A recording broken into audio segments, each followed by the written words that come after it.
Focus right. Yeah, there we are. All right. So, check this out. We're going to give you the possible rundown of topics for today. We got LaFiCon. We're talking about LaFiCon this coming weekend. We're going to talk about Iron Maiden's new album, or not new album, Brave New World. It's an album like 20 years ago. We're going to talk about my visit to 450 North. We're gonna check out Catalytic, their new song Fearcaster. I'm gonna play the video. I haven't even listened to it yet, so I'm pretty excited for that. Was that 4? Huh? Was that topic 4? Yes. Okay. And we're gonna dive into some fan theories. We're not gonna talk about actual fan theories. We're gonna talk about the subject of fan theories. Oh. It's gonna be cool. So, we got the sound figured out. Don't worry, Miranda. I'm sure you can hear us now. I can just yell really loud. I'm gonna crack this open. This 450 North Pineapple Express slushy. I haven't tried this year's. Last year's was fucking delicious. So, here we go. I heard it tastes exactly like pineapple juice. I don't like pineapples, but I love this. Oh, yeah. That's weird, dude. You want to try it? No. Okay. I have a cough drop in my mouth right now. Okay. Doesn't sound like a good combination. Maybe later. Probably not, bro. What do you mean it doesn't sound like... You don't like... It doesn't taste like beer. We don't have similar tastes if you haven't learned yet about not only just beer, but several things. Okay. Like, if we weren't friends, like, dude, there's that beer snob. Sorry. It's just what I feel. It's some good beer, though. That's good beer. Kudos. I mean, you like your stuff. I like mine. Yeah. So right. Download it. Go. Let's get the intro going, and then we'll talk. We'll talk. All right. Here we go, and now. Following journey into comics. Journey into comics. Network production. We're gonna put the sodomites in the dick! Warning. Podcast should be imminent. I need to play the actual clip of like us saying dick.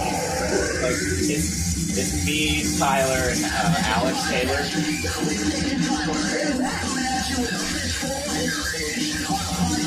Just Nick and Matt today.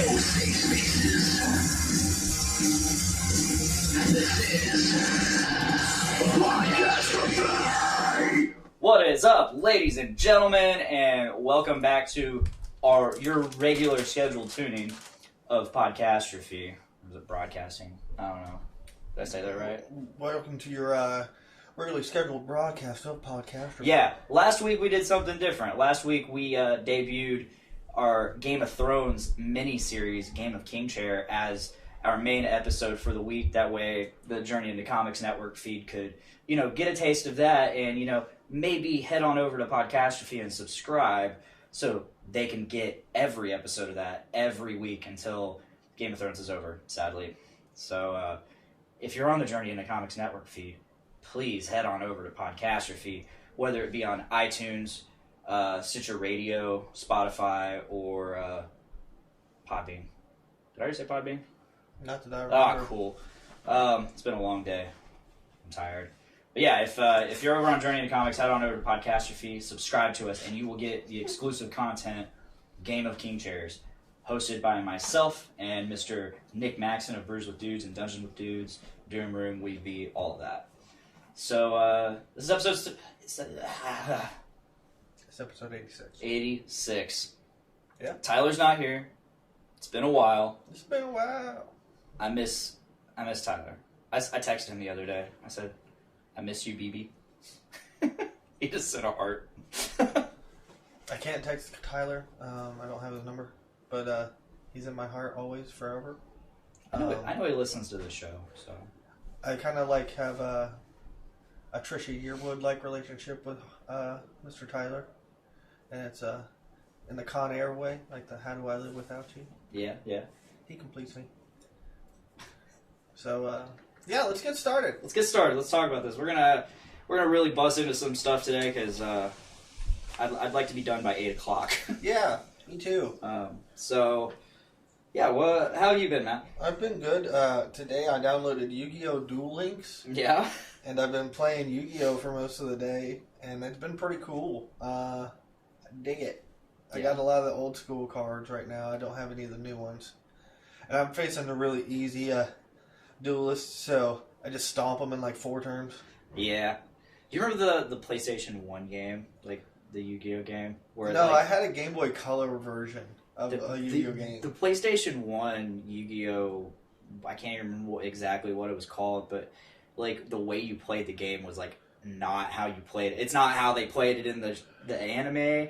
It's not how you played the real card game. Weird. Don't ever look at the anime for inspiration to play the Yu-Gi-Oh! Game. They break every rule. Oh, absolutely. Like, you can. They make no sacrifices to get that Blue Eyes White Dragon on the field. Yeah, in the whole Pegasus tournament. That requires 2. Yeah, it requires 2 tributes. Unless you have a certain card, but whatever. Anyway, but what were we talking about?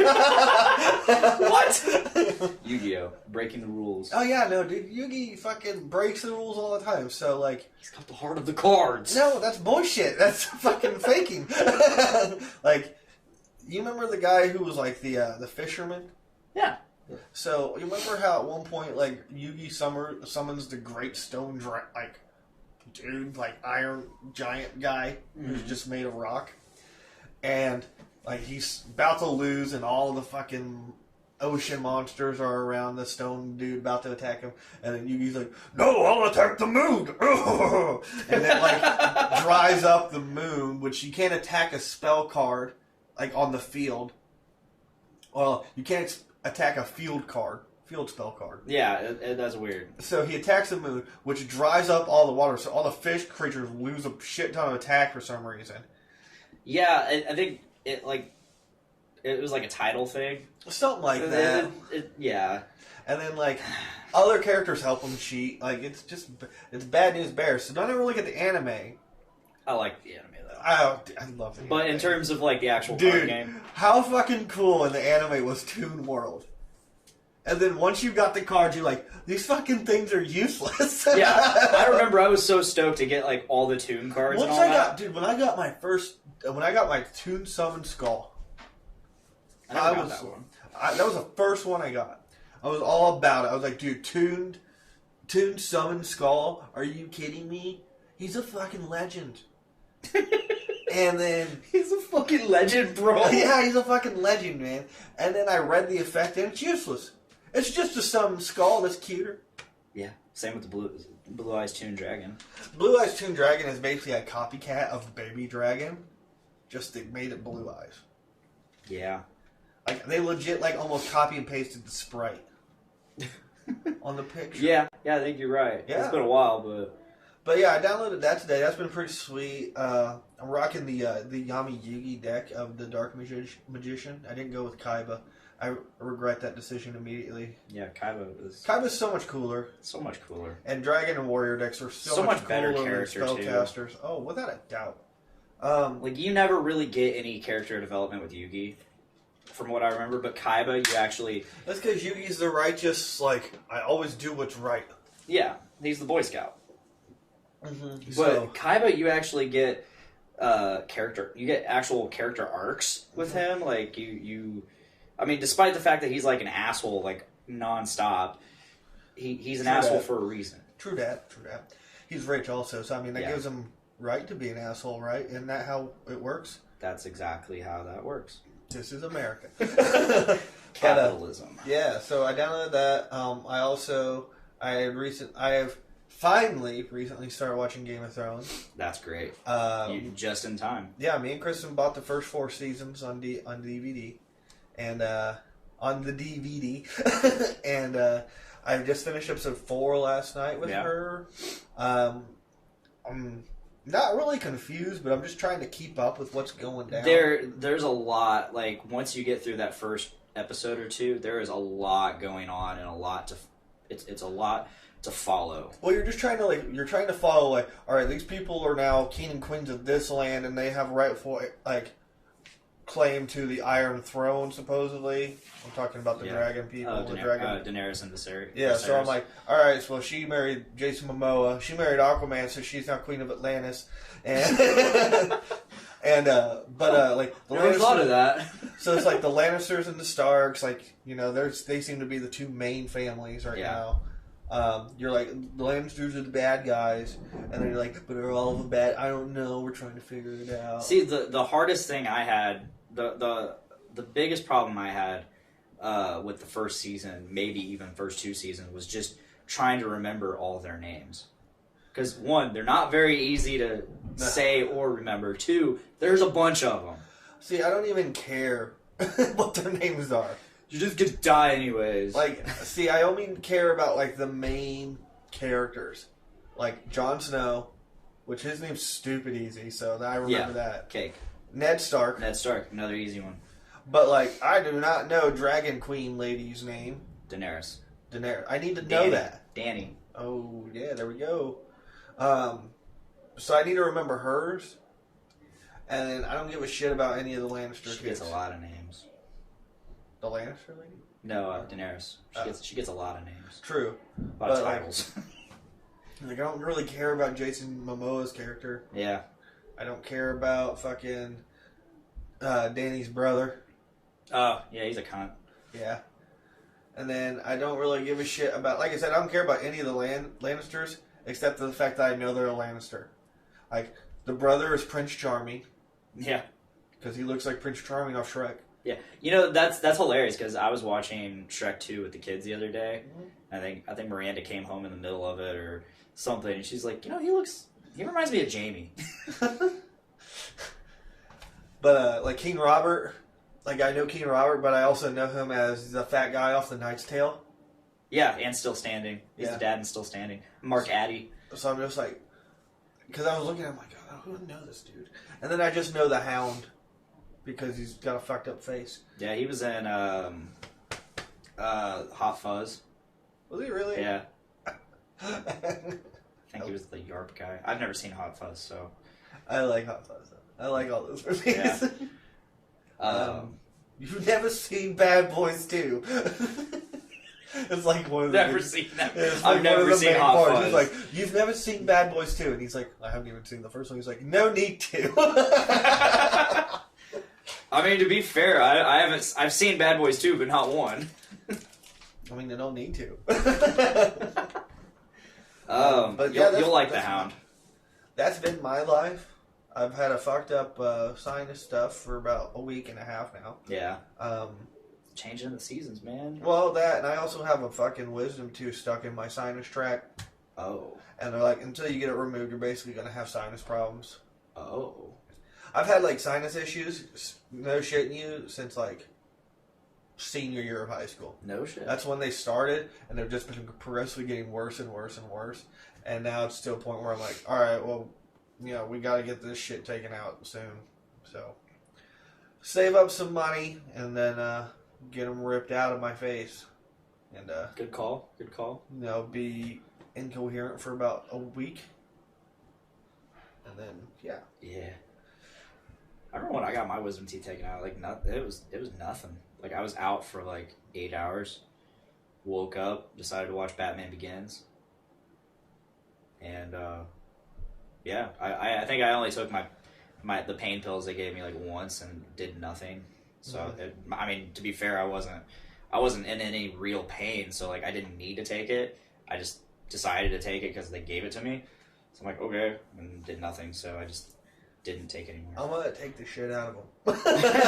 Well, yeah, I don't blame you at this point, depending on how they take them out. Well, I heard that more likely 3 of them they're gonna have to surgically take out. They're gonna cut me down and rip them out. One they can not. It won't be as in my grill. You know what I'm saying? Yeah. But yeah, until I get those taken out, my sinuses will always be messed up. That's crazy. Which fucks with my singing voice, and damn it, I'm a fantastic singer. That's just crazy that affects your sinuses. I know. I mean, I have a friend that he just went through I think sinus surgery, and he had like a ton of, I think it had to do with he had like a deviated septum, and it was actually eating away at his like cheekbones and all that. Yeah, dude. And it was causing an immense amount of pressure on his head. So like he was like losing time. Like he would lose out on like 15, 20 seconds of time. Like just that he can't remember. And shit like that. They said it was causing him to be delusional, possibly. Yeah, it was crazy. I might have a deviated septum just because I snore so ridiculously loud. That's what I'm starting to wonder about myself too. So and I feel so bad because Miranda, like, she has a hard enough time sleeping, and then so like I'll wake up in the middle of the night and she's just gone because she's on the couch. That's what Kristen is. Kristen's gone in the middle of the night, and I'm just like, no. I know. I feel so bad. I feel so terrible. But I mean, it is what it is. Yeah. Man. Yeah. But yeah, other than that, I got nothing going on. I'm boring. I'm going to see Endgame this Friday. I'm pretty fucking stoked for that. I'm going too. We're going to Noblesville. Oh. Yeah, I don't know why, but we're going to Noblesville. We're going right here. We're going to go to Lafayette 7. We didn't even try to get anything at Eastside 10. Lafayette 7's open again? Yeah. It's been open about a month now. Okay. Or something like that. I knew it got closed for a little bit. Yeah, we got the, I think, 8 o'clock. And ours is 9:40. Yeah. Yeah, In Noblesville, too.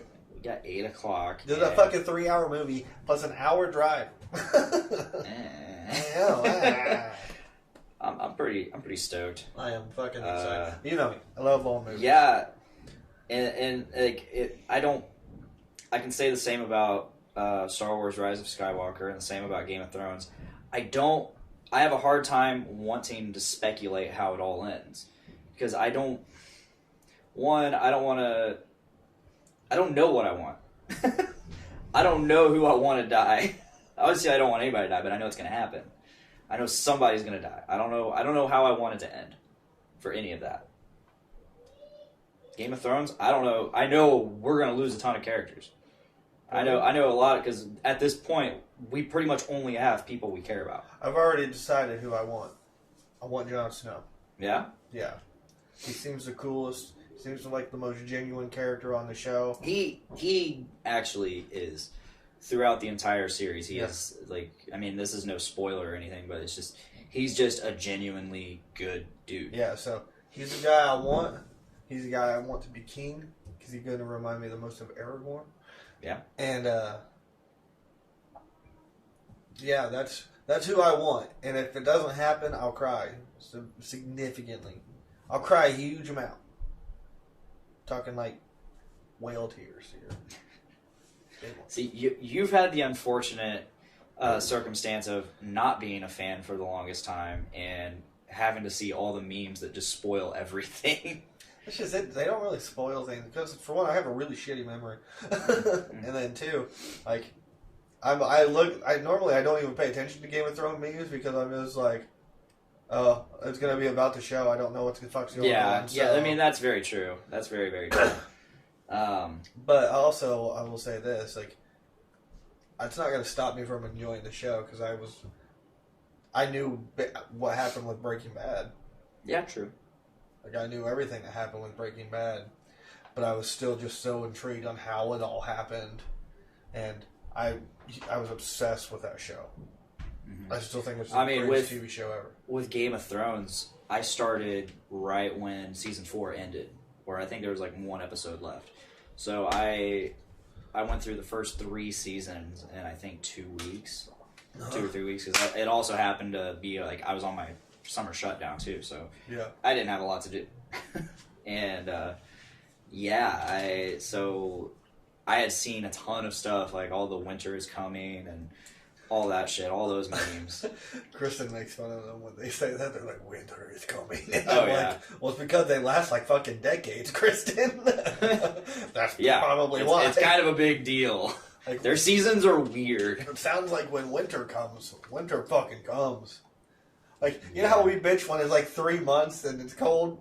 Or it's even one day and it's that really cold Arctic temperature? That shit sounds like it goes there all the time. Yeah, I think they say that they're like in the middle of like the longest summer on record. Well, you look at Brand, Yeah. whatever. In the beginning of the show, he's 10. Short for Brandon. Oh, whatever. But it's Brand, yeah, they always call it Brand. He's 10 years old. He was born in the summer. He's never seen a winter. Mm-hmm. So, yeah, like, it's fucking pretty gnarly. yeah, it's really crazy seeing them all grow up too, because like Bran was 10, Arya was 11, Sophie, I don't even know how. I think she was like supposed to be like 13 or 14. Yeah, she's 13 in the show. Yeah. When I look at Sophie Turner now, all I just see is a really bad Jean Grey. I'm not gonna get into that argument, but You liked Apocalypse? I'm not gonna say okay. I liked the movie. I'm not gonna say it's like the best. Like that was terrible. I mean, it's no X-Men Origins Wolverine. I'm fucking with you, bro. Like I said, just it's no Days of Futures Past. No, absolutely not. It's not even First Class. No, absolutely not.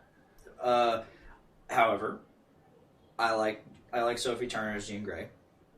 Not quite so keen on Cyclops. I didn't dig any of the young X-Men, honestly.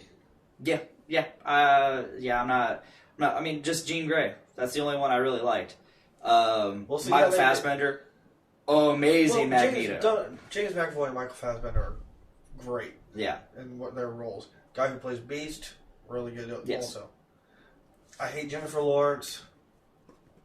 Like. Yeah, it's weird. I mean, I like Jennifer Lawrence. So, but her in the Mystique role has been kind of weird. Her in the Mystique role just annoys me. Yeah. It's not the Mystique I know and like. So yeah. But yeah, I'm gonna go see Dark Phoenix. Oh yeah. We'll see if it's any good. I hope it's good. I think she's gonna die in this movie. I think Mystique's gonna fucking die. I'm pretty sure they already gave it away in the trailer. I think so too. That's why I think she's gonna die. Well, she's been not wanting to do the role for a while. Yeah. Like basically since Why after not go Days out? of Future Past. Why not go out on the last movie? Yeah. So Do you think they're going to continue these X-Men with the I don't Marvel know. universe, or are they going to kind of do their own? I think we're gonna get a hard reset. I do too, because that's what they have to do with fucking Fantastic Four. Oh, absolutely. I mean, the hard reset we already got was just terrible. Not a bad movie if they would have gone that whole movie and named it something different, like superheroes.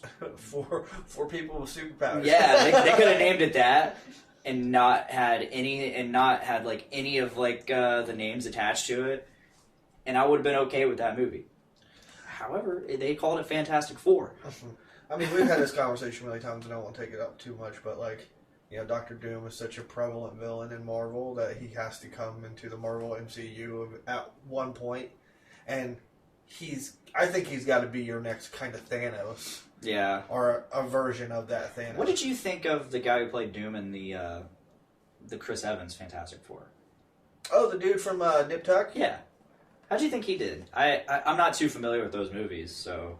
I mean, I like those Fantastic Four movies. Like, I Yeah. liked Rise of the Silver Surfer and stuff. I fell asleep watching that one. The only problem is, you know, they made Galactus into a giant space cloud instead of, like, Really? this, like, big cosmic entity power. I didn't know Galactus was in that movie. Because he's a cloud. Oh. That's, like... Because, like I said, I Because fell the Silver asleep. Surfer is his emissary, essentially. Yeah, I knew that. And, like... So, but I mean, I enjoyed those movies. I think the guy that played Doom was good because you know he seemed like a good match for, you know, the Fantastic Four. You know, those movies were not very well directed. No. You know, like if you compared them to kind of superhero movies now, those movies don't stand up. No, not at all. I mean, they barely stand up to 2000 Spider-Man. Yeah, exactly. And but for the, like, he didn't do any worse than any of the other actors. Mm-hmm. And I don't think you use any of that stuff as kind of like inspiration for the new ones. They'll do a good job with them. I know they will. Oh yeah. I don't really worry about the people at Disney. Like, no, the only weird thing we have is like we know they're like you said, we know they're going to do a good job with the characters themselves and the subsequent franchises that they spawn.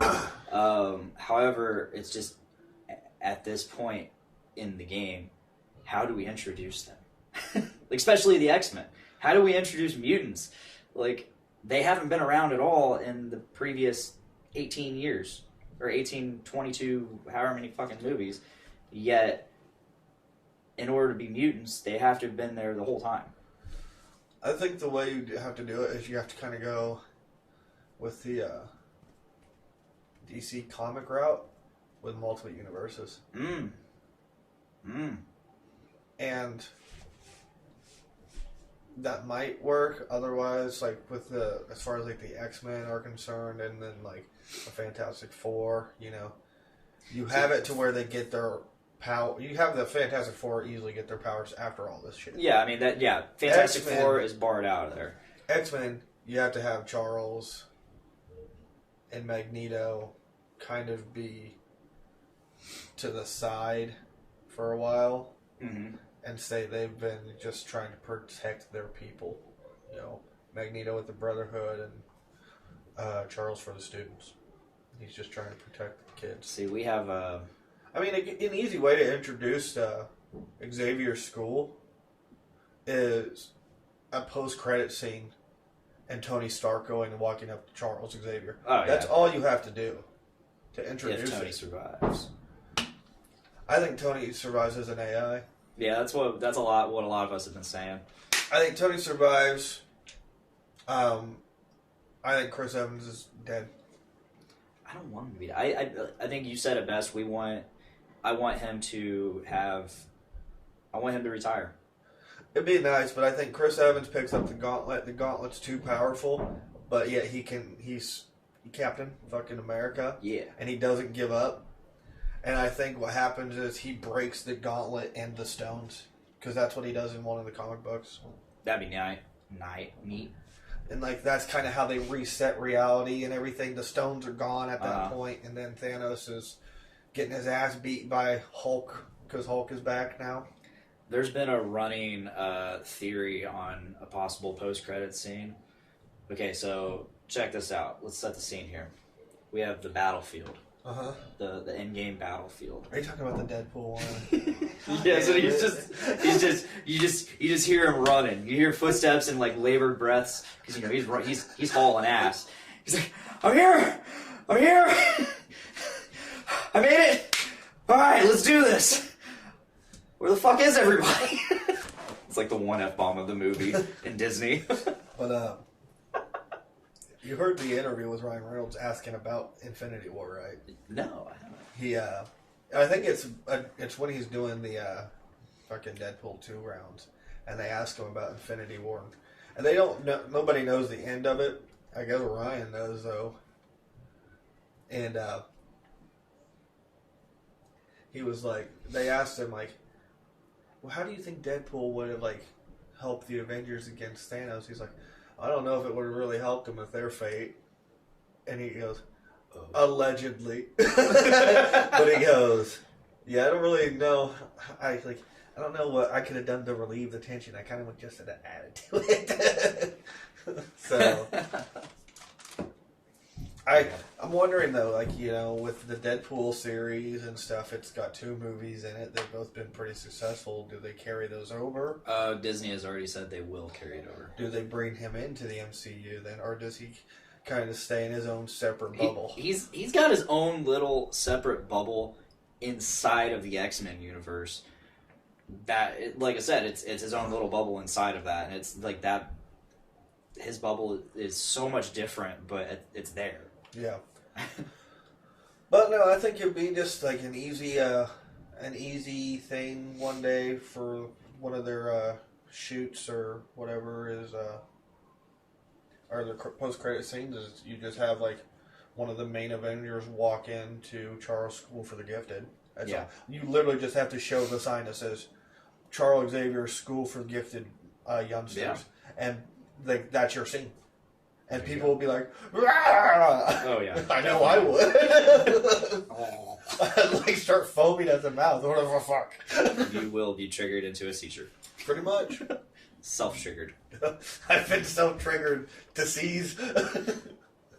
But This is fucking delicious. I have lemon water. I have Pineapple Express slushy, and it is so good.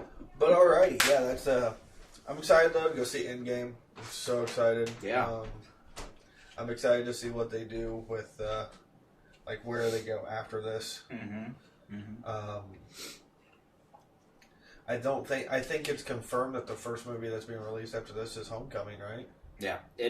Far From Home. Or yeah, It's the first movie, but it's technically that as I guess the last movie of this phase, arc, saga, if you will. How's that the last one? That's just what they're saying. They say it's going to close it out.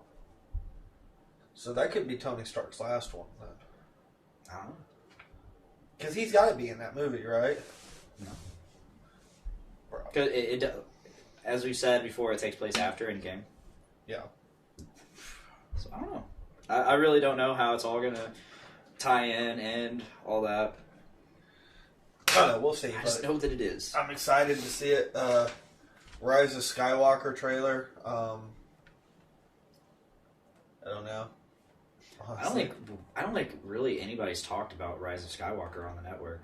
I mean, what's there to talk about? They did talk about it on Tyler and Nate talked about it on Journey into Comics last week. Like, does that confirm that she is a Skywalker? No. Well, what I'm thinking is in. Or are they talking about Leia? No. So The only other option then is Kylo. hold on. So I've been talking at work, and some of us seem to think that Skywalker isn't a person. Think about it. In The Last Jedi, what does Luke say? I only know one truth, and that is the Jedi must end. So there's no more Jedi. Luke was the last Jedi. So what is a Skywalker? Think about that. What if Rey or somebody starts a whole new force group, faction, whatever you want to call it, and she calls it, or whoever calls it, the Skywalkers. It's the stupidest fucking name for a group, though. It's a cool. Like, what are they gonna do? Start fucking running in the air? I don't know.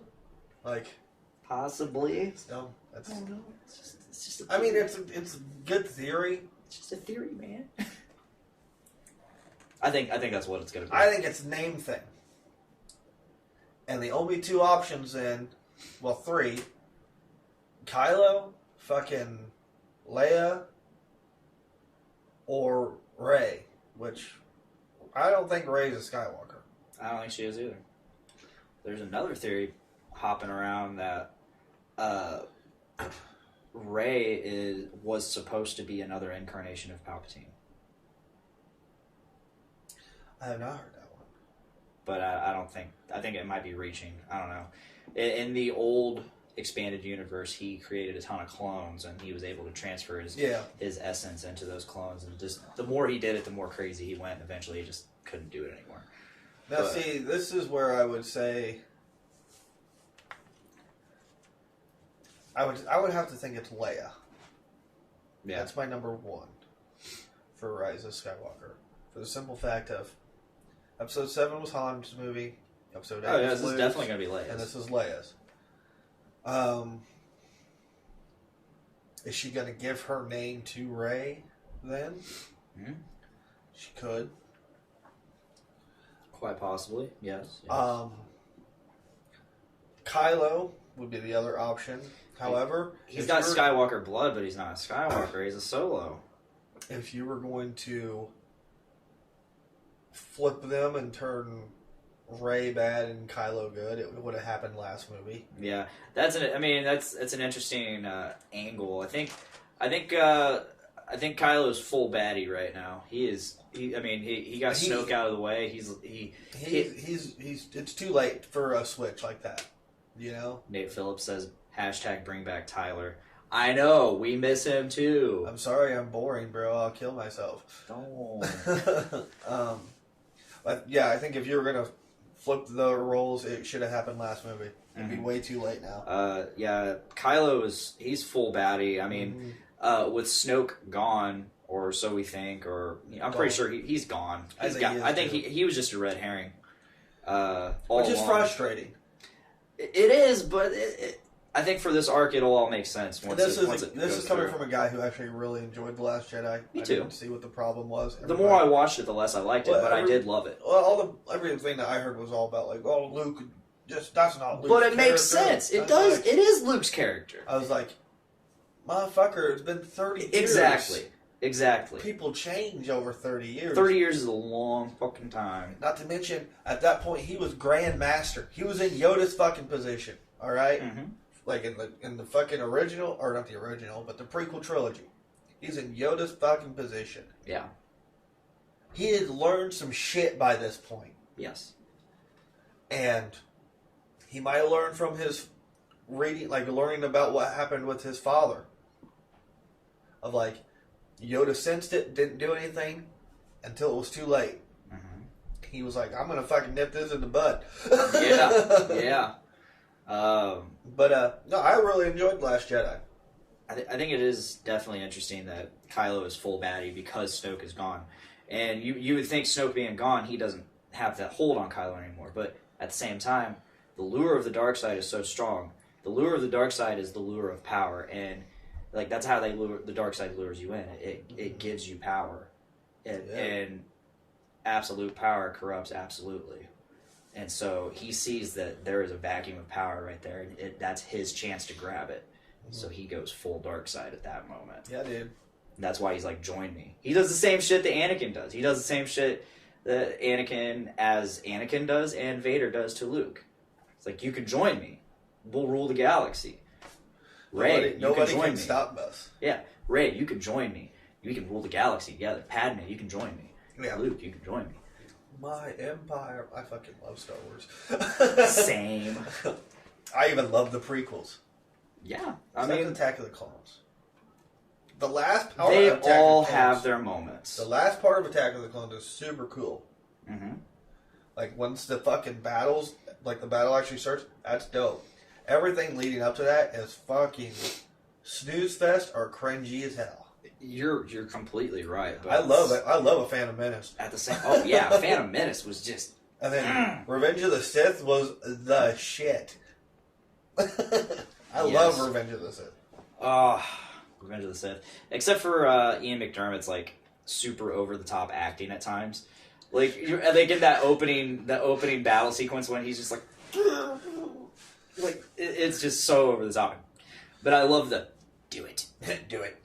That was do it. Great. Yeah, you got the do it and then the oh my god, yeah. I hated his over the topness in that movie. Palpatine is not much of a sword fighter. No, he's not. By face. I don't know. It was I don't know. I still love Revenge of the Sith. I can't name one other bad part of that movie. Yeah, okay, so besides the letdown of General Grievous. Oh yeah, they made him so cool in that Samurai Jack Attack of the Clones. Yeah, like he was a fucking badass. And then General Kenobi. Yeah, and then once you meet him in the third movie, you realize that he's just some dude with fucking asthma. Which you find out why he has asthma. Oh yeah, because he was actually rocket launcher to the chest right before that fucking scene in the movie. Yeah, I mean, there's the whole how he became cybernetic and all that, like all of the shit he went through. I mean, he was I can't even remember what species he is, but he like whatever his species he was like an insane warrior. Yeah, dude, like Mace Windu though, like right before that scene in episode 3 where you first meet him, Mace Windu fucking crushes his chest, dude. Yeah. It's sweet. Yeah. But yeah, dude, Star Wars is the shit. But I'm excited for Rise of Skywalker. I'll see that shit opening night too. Oh yeah. I'm gonna go see Far From Home opening night. I'm not the hype for Far From Home. It just isn't there for me. I'm obviously gonna go see it because it's I part love of. Spider-Man. And I think Tom Holland is probably the best Oh, yeah. Spider-Man. And I enjoyed the first one. It's just like after my hype is for Endgame. Far From Home's gonna be cool, but I mean, once Endgame's out of the way, you're gonna be like, okay, I'm ready for Far From Home. possibly yeah. So, I mean, like I said, I am gonna go see it, and what I think is gonna happen is I'm gonna like it. I'm gonna be hyped for whatever comes next. what happens if Endgame is a total like failure to you? See, I just don't think it is because it's still the Russo brothers, and it was shot at the same time as Infinity War, so it's gonna still have that same energy and vibe. I know that, but I'm just saying, like, what if, like, by the end of it, you're like, wait, that's it?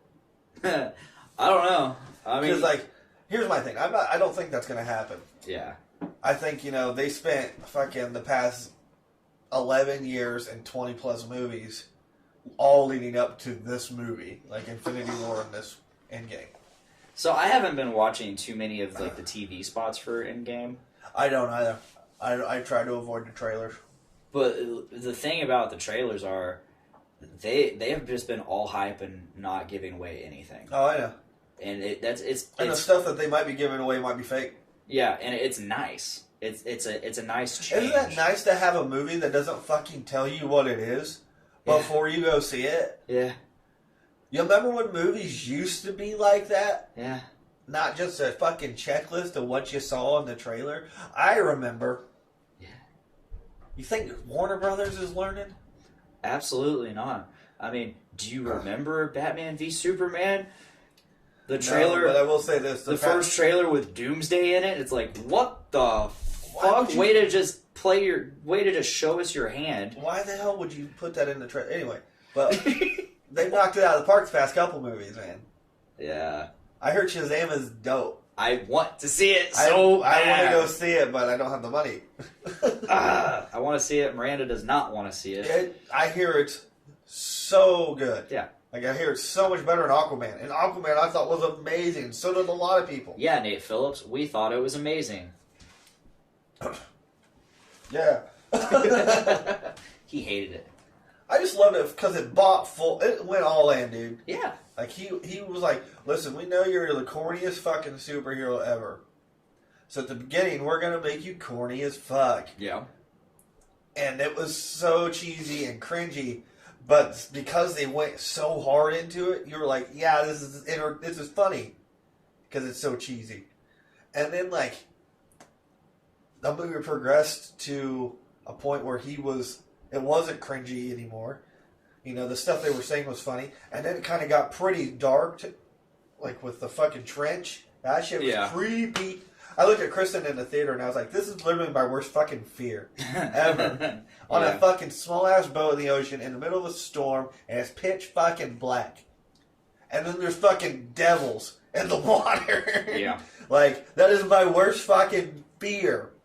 See, I didn't find much of that movie to be super cringy, because it just all works within that I'm character. talking at the very beginning of the movie where he attacks a submarine. Even and that. They do the music, and Yeah. he's like, hair swirls. Oh, yeah, it's over the top, but That it fits shitty- the character. And then Black Mana's character. Yeah. He's the only character I have a complaint with. Yeah. Because, which I'm glad they're saving him. But, like, when his dad died, he was pretty, like, cringy and, like, bad acting, like, how he reacted when his dad died. And then, like, some of the lines he gave, I was just like, oh my god. Where did they get this guy? Was he the first dude they saw in the subway? And that's my only complaint. But, like, I want to go see Shazam so bad. I hear they're knocking him out of the park. I'm ready for fucking Wonder Woman 2, I think, which is later this year. Really? I think so. Interesting. Takes place in, I think, the 80s. Yes. So, I'm excited for Wonder Woman 2. Apparently, Chris Pine's back. Yes. Which I'm curious on how they're going to do that. Me too. I mean, he kind of exploded. True. Unless he ejecto-cito, cuz. And now I mean, he's he didn't. Bucky. He didn't. I was gonna say he didn't pull a Captain America. He didn't get frozen. Yeah, no. What if they say that? He exploded. He got froze. They just say that. He froze. They have to say it just like that. It's not even like... Episode title. It's not even ED. It's FROZT. Froze. Episode title. Frost. Frost. I'm probably going to put the ED just because it looks better, but... No, it's got to be the T, dude. I want people to actually sound it out. Do EDT. Okay. Frozed. Frost. But, I'm excited for Wonder Woman 2. That'll be amazing. Gal Gadot is my future ex-wife. Not really. I wish, bro. Gonna write that down. Not that part, but the Frost. The Frost. And then, what else? What else were we going to talk about tonight? Oh, I got some stuff. Let's talk about your stuff. I'm just rambling at this point. So, a couple things that go together. So, I already said I'm drinking this Pineapple Express slushie from 450 North. Yeah. Last Friday I had the day off, Good Friday. So myself. Was it a Good Friday? It was a Good Friday. I slept a lot of it. That's a Good Friday. Yeah. So I got up at 3:45 in the morning. Stop that. Because I was told we were leaving at 4. Because we were supposed to leave at 4. Originally it was 4:30, which I was like, okay. Then we were told, hey, we're leaving at 4 because we're picking someone up in Indy. I was like, great. That means I'm gonna be stuffed in the back of a truck. Like I thought I was gonna have at least a little bit of room. Nah. So I get over to my buddy Austin's place, and he's like, yeah, we're not picking him up now. Oh, and this person's not coming too.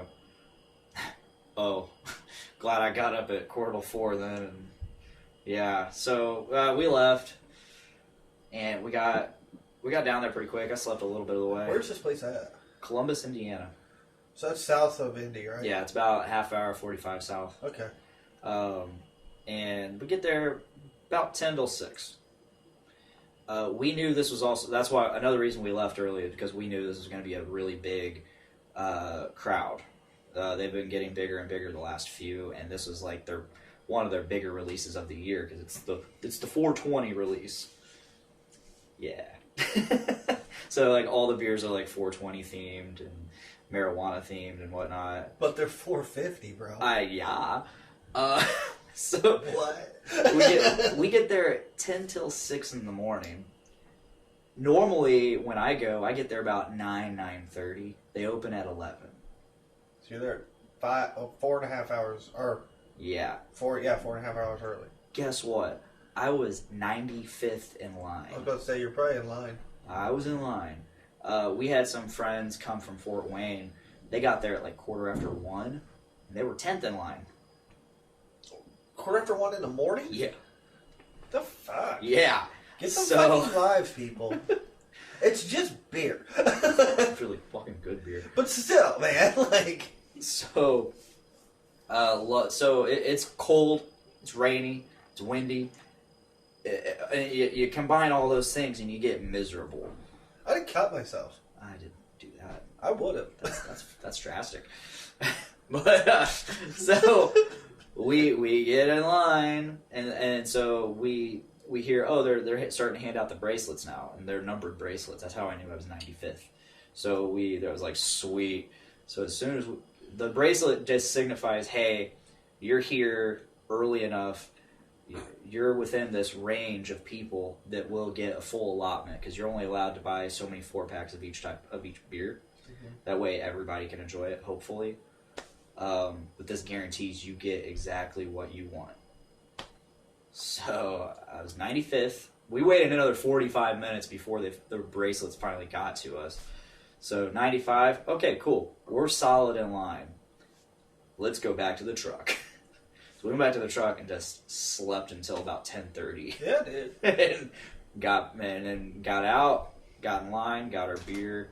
Normally we eat there because they have amazing pizza. And we get a flight of all the beers that we're buying that day, try them all, be like, sweet, I made a good choice. And then we eat the pizza, and it's amazing, and we head out. Well, it was pretty packed in there, so we decided to go somewhere else, another brewery in Columbus called Zwanzig's. Another great place with pizza. I'm not a big fan of any of the beer there. It's weird. 450 just blows everything out of the water, it seems. Yeah, on the way down there, this is my other topic involved. It ties in with this, but on the way down there and on the way back and all that, we were listening to Iron Maiden the whole time. It's a lot of Iron Maiden. Yeah, it is. For a nearly 2-hour drive, that's a lot of Iron Maiden. So we 2-hour drive there and back. So yes. Four. Keep in mind, I slept for a lot of that ride. Both rides. So yeah, we were listening to Iron Maiden's album Brave New World, and holy shit, I'm like, where has this album been my whole life? It's really good. But you said you slept through most of it. Yeah, but because I was awake at different times and we played it constantly, I eventually got to hear the whole thing. all of it. I did. I don't know if I'm much of an Iron Maiden fan. I'll be honest. I used to not be until I saw them live. Most of the songs I heard, I'm like, meh, all right. And then other songs, I'm like, this is fun, but Yeah. I don't know, not my scene. I'm just a very jaded person. I'm a jaded person about music, movies, my cinema, Your cinema. my beer. So yeah, if you haven't checked out Iron Maiden Brave New World, definitely check it out. It's cool. It's got some cool songs. I'll check it out. I'll go home on Spotify tonight, bro. It's cool. I like the first like 4 or 5 songs are like really fucking awesome. Word? Let's see here. I talked about that. I talked about 450 North. So my friends in the band Catalytic released a new song yesterday or today. It's along with their very first ever music video. And yeah, so this is their first. This is the second song they've released with Dustin Chavez doing double duty. Late last year, their vocalist decided he was done with the band, so that left Dustin with doing full vocal duty. Before he was just backgrounds, whatever. So he decided instead of finding a new vocalist, they're just gonna continue as a 4-piece, and he's covering all vocals. So we're going to go ahead and check this out. I have not watched it yet. I'm ready. My body is ready. Yeah, I have not watched this yet, and I have not heard this yet. I'm very excited because good friends of mine, and I'm eager to hear how Dustin does fully on vocals, you know? So here is Catalytic Fearcaster.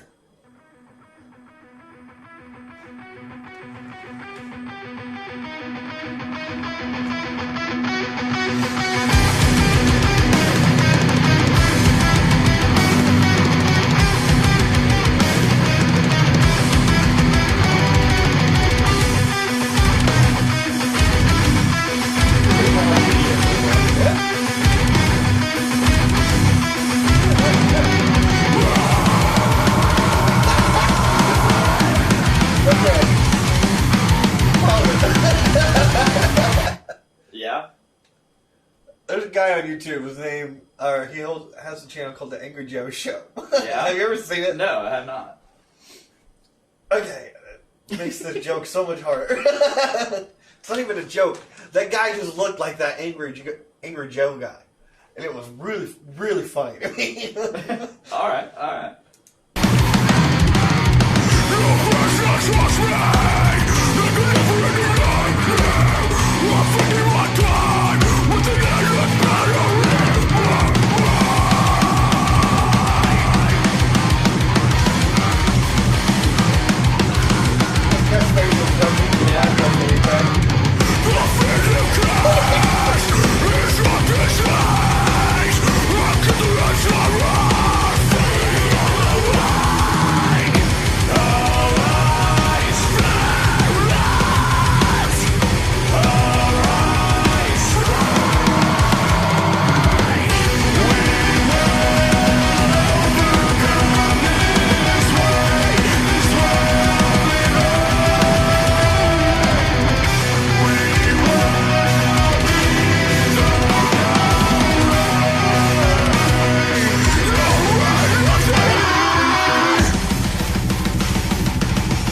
shabby. Yeah. All right. That was Fearcaster by Catalytic. Check Catalytic out. Been a big fan of them guys for years. Good friends of mine. It's funny because they've always, before this, they've always kind of caught a lot of flack for sounding a lot like Killswitch Engage. Their old singer, their old singer, very Killswitch Engagey, very Howard Jonesy. Howard's dope. Oh yeah, it's funny because they always heard that, and I talk to them and make fun. I of course do the same joke like, oh, it's Killswitch Engage ripoff, just like everybody else did to them. But he's like, dude, we sound more like Soilwork than anything. But yeah, what'd you think of that? I enjoy it. I have a couple critiques on the music video. Yeah. Good quality. They just need more energy. Yeah. They need more energy, like the singer's energy. He's fucking getting it. Oh yeah, Dustin is very animated. Especially, I mean that's his stage presence. That was all his stage presence. Absolutely. Well, they need to get some of that. Yeah. And then for the guitar player, I think he's the lead guitar player. Bro, you just need to give it up, and you need to shave your head. Like the bald spot. The sides. Yeah. Just let it go, bro. Like, give up. Just give it up. There's no point. Until you start making some big bucks, you can afford some hair plugs. It's really one of my critiques. A lot of my critiques involve audio wise. There's that little part where things kind of got quiet and you hear mostly the drums and it's like everything's kind of like low key. I didn't really like the mix on that part. This is just my like tiny critiques, but vocals, I wasn't a big fan of the clean vocals. To me, I go through my moods with music, and right now metal isn't in my mood. Yeah. So like when I hear it, I'm just like, oh my gosh, same again. Here we go. Yeah. Like with like metal and specifically newer kind of metal music, you get the same kind of screaming voice. And then if they do like kind of like an emo metal thing, I guess is I don't know if that's what you call it, but something like a Day to Remember. Yeah. You get the same like clean vocal voice. Like I Prevail For sure. is a big... For sure. Like, I like I Prevail. Mm-hmm. Sound like so many other bands before them. Whereas like, older kind of metal bands, you could kind of tell voice. who's the singer. Mm-hmm. And you could do that with Killswitch and like Five Finger, I feel like too, now. But like, even Five Finger, there's times where you're like, oh, that sounds like Disturbed. Okay. Yeah, Dustin's cleans, like he just started doing cleans, like that's new to him, and he's trying to find his voice. So I get that. So yeah. Best of luck on his journey. I mean, other than that, I think they're good. Clearly, they're seasoned. Yeah. They've been around a while, and they've been playing for a while, whether it's together or in other bands or whatever it is. So, I mean, overall, they're good. I just think they need to get some more stage presence. Yeah. Because in the music video, they're very stiff. You gotta liven it up, brothers.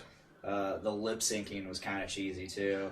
You could tell at the beginning that's what he was doing. Towards the after that first part, you couldn't really tell. It's very hard to lip sync and capture the exact way in which you would actually be doing that. That's why whenever I did my vocal cover videos, in the video part, I was actually performing that. Just talk it and cut the audio. Yeah, exactly. That's exactly what I did. I would actually be performing it to the best of my ability. I didn't really give a fuck what it sounded like because I was just going to cut the audio anyways and overlay it. But yeah, that's my only advice is to when you're actually doing a music video vocally is to actually sing like exactly how you would do it. That way you're actually catching like those neck movements and your mouth movements. You're not over exaggerating anything. You're not under exaggerating. Cat's been licking himself for like the That's past what he does. 15 minutes. That's what dude. he fucking does. I understand that like that's how cats bathe, but it's creeping me the fuck out. He just so Baxter's just down here chilling sitting with here us. fucking going he's at eating, it He's eating his hard. ass right now. He was earlier, dude. I wish I could do that. For those watching, you can see him. It's cat eating ass. He's, Episode title. Cats eating ass. God. We got a couple good ones so far. Frost. Cats eating ass. Yeah. 450 north, more like 420. Yeah. 420. Yeah. I don't know any other ones. I'm just trying to come up with ideas now. But yeah, I mean, musically right now, I'm into country music. I like country right now. And then when I'm in my my Zen moment, I'm into a retro wave synth kind of music. It gives me this sweet 80s kind of vibe, dude. Like, you know the whole soundtrack for the movie Drive? Never seen Drive. We've watched Drive together. No, we haven't. Yes, we have. Yes, we have. I think we started it and I walked away. Okay, that's what happened then. Because I was like, I remember making you and Justin sit down with it. No, I didn't watch it. I think I started it. I think you must have left them, and it hurts my feelings. I feel like I started it because when I watched it, I'm pretty sure I watched it alone, and I started it, and It's more your loss. I mean, it's a great film. That's what you guys have said. I don't need to say it. It just is. All right. I don't know if it, like, the way you guys have described it to me is, it just doesn't sound like something I would be into. I'm telling you, dude. You'd like it. It sounds like a very artsy movie. You might be thinking of more of Only God Forgives. I have no idea what the fuck that is. It's kind of like it's not the sequel, but it's from the same director. It's got Ryan Gosling in it. Yeah. And he kind of plays a similar character. But, like, I was super excited for this movie because of Drive. And this one's stupid artsy. Like, to the point where I'm like, I don't even know what the fuck's going on. And I remember Justin was so obsessed with it. He was like, dude, it's so good. So good. So good. I'm like, no, it's fucking not, man. It is so trash. But, This movie's M's trash. Plus Drive, super good. But the music I like to listen to right now is like there's like really mellow, like synth wave things going on. Yeah. And it gives you like this 80s beats, and like I feel like I'm driving downtown Miami, fucking neon all around me with a gold chain on and a white suit. You feel like you're playing GTA Vice City. I basically feel like Drake from the music video. Just hold on, we're going home. I feel like Scarface, bro. I feel like a lot of things it sounds like. Yeah, and it's pretty dope. I've been listening to a lot of. These days I mostly listen to podcasts. I'm not gonna lie. Like I barely listen to music. Lately, music wise, I've been listening to a lot of I Prevail, and which I mostly listen to their newer CD. I've been listening to Beartooth. Beartooth. I used to not like them at all. It's a pretty dope name. This newest CD, Disease, is really fucking good because it's very. To me, it's very. It's a departure and more towards my style. Why the name Beartooth? I don't know, but they've definitely got like a really cool like rock sound. I think you'd like them. Oh no, when I work out, it's just I go to the kick-ass metal playlist on Spotify. Nice. And I just put that bitch on shuffle. Of Mice and Men is kind of my thing. I love Of Mice and Men. So yeah. But yeah, music-wise, I don't know, I'm not real. I've never been one for music, like, too much. But I'm kind of, like, leaning towards that stuff lately. Yeah. And eventually I go to a mood where I'm just like, I just want to listen to nothing but country.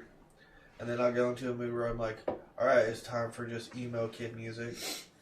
And then it'll be, alright, time for just things that are on the American Pie movie box set.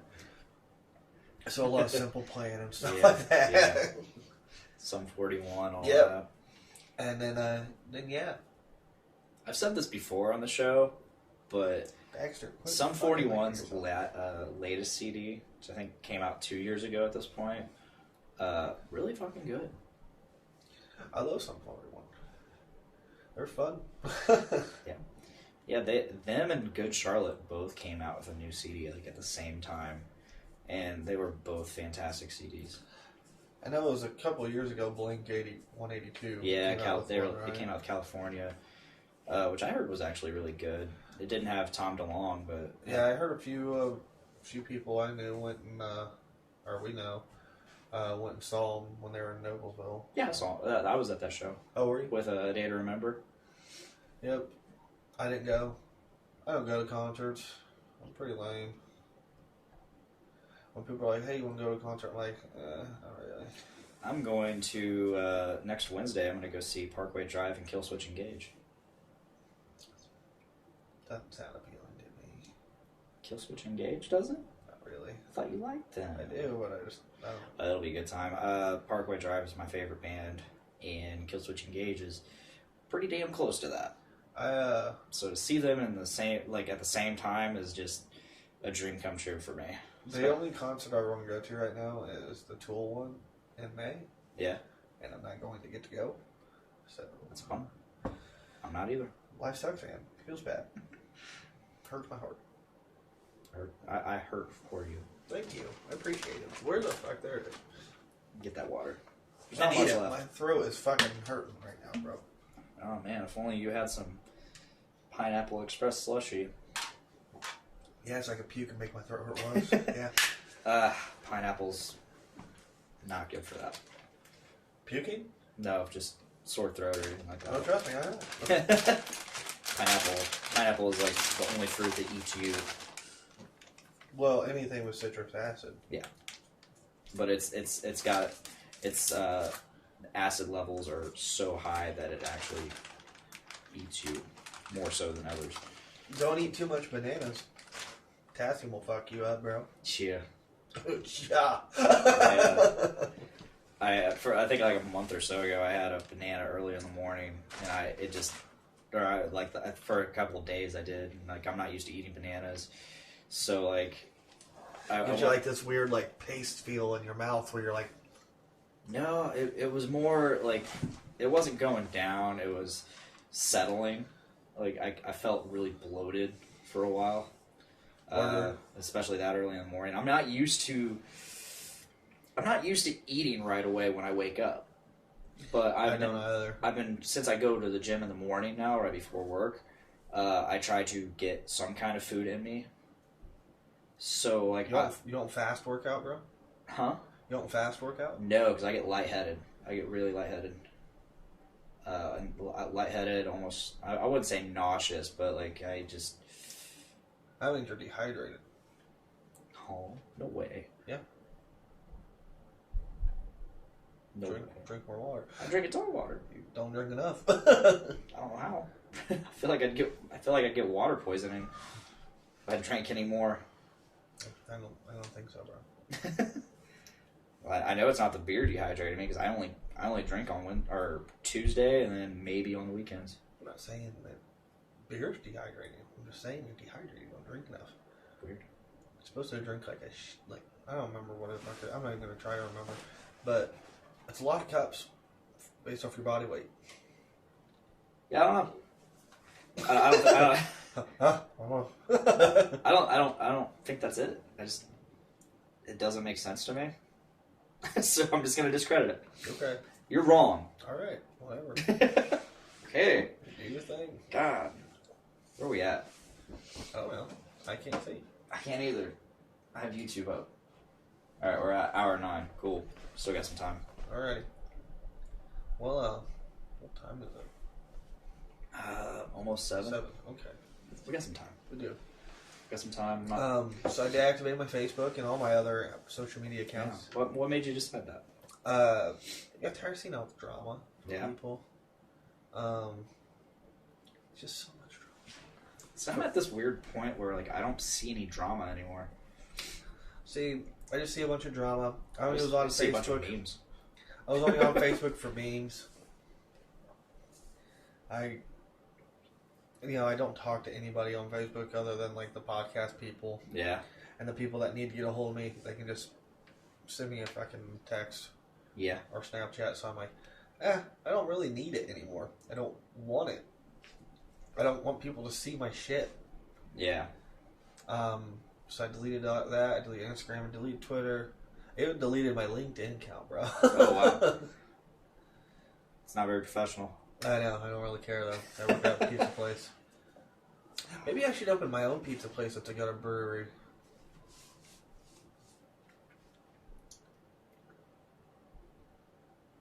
That's great feedback. Yeah. Sorry, Nate Phillips just fucking out of nowhere sent a message to the group chat and it distracts me, makes my phone buzz. Thanks, Nate. Oh, that's neat. I can't see it. He got something really cool for LaFiCon this weekend. Word. I'll show you, but don't show the camera. Don't That show the is- live feed. That's cool. That's dope. Life feed. Do you want to see? No. Well, that's too damn bad. If you want to see it, you got to come to LaFiCon this Saturday. I'm so excited for LaFiCon. I will not be there this Saturday. What about Sunday? I can probably come someday. So, Someday? I hope you come someday. Then I should be able to come Sunday. Sweet. Yeah, I'm super stoked for LaFiCon because we're not doing the normal thing that we've done the past couple years, which is hosting panels and talking to... If I bring Kristen, does she get in free with me? Yeah. Okay, good. Because I'll be like, that's fucked up. That's fucked up, bro. That's real fucking not cool. Yeah, it's just... You guys are just with Journey. Just say you're with Journey in Comics. Don't... I didn't say that, so anybody listening and watching, you can't just walk into LaFiCon and say you're with Journey into Comics. Yeah, you fucks. Just don't do that. I'll show them my ID. My license says Journey in the Comics guy. Yeah. Fucking fuckers. You have to have a special license. Yep. Only obtainable at your local BMV. Through Nate Phillips. Through Nate Phillips. He works at every He works local, at every BMV. every local BMV. Local is relative. I get that. Still applies. Still applies. Yeah, LaFiCon is it's a lot of fun because we get a lot of local vendors. We get a lot of people in the area that actually work in the industry. And then it's just really cool to meet all those people and talk to them on stage. And hopefully somebody's out there listening in the crowd. And because all this, while we're on stage talking, like people are just meandering throughout everything and talking to the vendors. Damn Neanderthals. It's cool. It's really cool. There are people that dress up. I mean, it's like a mini Comic-Con. Just here in Lafayette. Yep, just here in Lafayette. There's a dude that builds Batmobiles That's dope. out of Logansport, I believe. That's fucking And rad. yeah, he just brings a Batmobile. That's rad. He brings a Batmobile for everybody to check out. And All these people are going to be there Saturday. yep, Saturday and Sunday. Are they all going to be there Sunday? Yeah, Or are they just most gonna of them. I think they're all pretty much. Or gonna am be I there. going to be like the only one there Sunday going, well... No. Fuck. I think everybody that's there Saturday is typically there Sunday too. What are we doing for a live panel? See, the thing is, we're not doing Oh shit, bro. what. My mic was on, but I got it. We're not doing panels this year. What? Instead, we're just doing live podcasts of shows on the network. Okay. But we're going to include the people in the crowd and vendors and. So I'm going to have to avoid in-game spoilers, probably. Actually, I think we might. I think the plan is we're going to do something after LaFiCon, like between LaFiCon and the after show at North End Pub, which is going to be there's going to be a band called the Sluts. They're doing a special. Didn't know my ex-girlfriends got together. Right. All right. No, they were nice ladies. They're nice ladies. Some of them. So the Sluts, they're a local punk band. They are doing an all like Tony Hawk Pro Skater I heard cover about set. that. Yeah. Someone told me they were doing that, and I was like, that's rad. Yeah. Then we got Night of the Round. They're the typical LaFiCon after party show. They've been coming, I think, to almost every LaFiCon after party. And Night of the Round is a Final Fantasy metal tribute. They play Final Fantasy songs, but made metal. That's dope. Yeah. If you want, I can bring my Disney Seen It. I don't know, man. I don't know. Let's see. Nate, Podcastrophe comments, which I'm guessing it's Nate Phillips commenting as Podcastrophe. JIC 241 spoiler free live first half. I don't even know what that means. You're speaking fucking code, bro. If you're Journey into comics. If you're in the know, you know what it means. Hang on, let me read it again. JIC Journey into comics. 241. Episode 241? Episode 241. You got it so far. You're good. Spoiler free. So the first half, spoiler free. Yes. Second half, I'm assuming, is with spoilers. Yes. Got you, SA. Got you, SA. Yeah. I'm super stoked. LoftyCon's one of my favorite times of the year. I've never been. Yeah, last year I lived in Chicago. Yeah. At the time. Couldn't come. Wanted to. Couldn't. Year before that, I lived in Chicago still. Yeah. So, couldn't come. Wanted to. See, last year we had 2 LoftyCons. Last year, I mean, they decided to change the date. Normally it's in April. This last year they decided to do it in July, which was really weird, or the very end of June. That's hot. Which is really weird, but the attendance wasn't quite what it was because everybody was on vacation or something. It's also hot. It's also and on top of that, like the college students weren't on campus anymore. Yeah. So that was a big part of the crowd. So they decided to do a second LoftyCon in the winter. The LoftyCon before Christmas is what they called it. Winter. And that was mostly just to raise awareness and get people involved. And now who hosts LoftyCon? Huh? Who hosts LoftyCon? It's put on by Carnahan Hall, and it's basically us. Like we don't organize it. We mostly just hype it, and we're the entertainment. I always look at the monitor, like I know. I'm like, no, the camera's right there.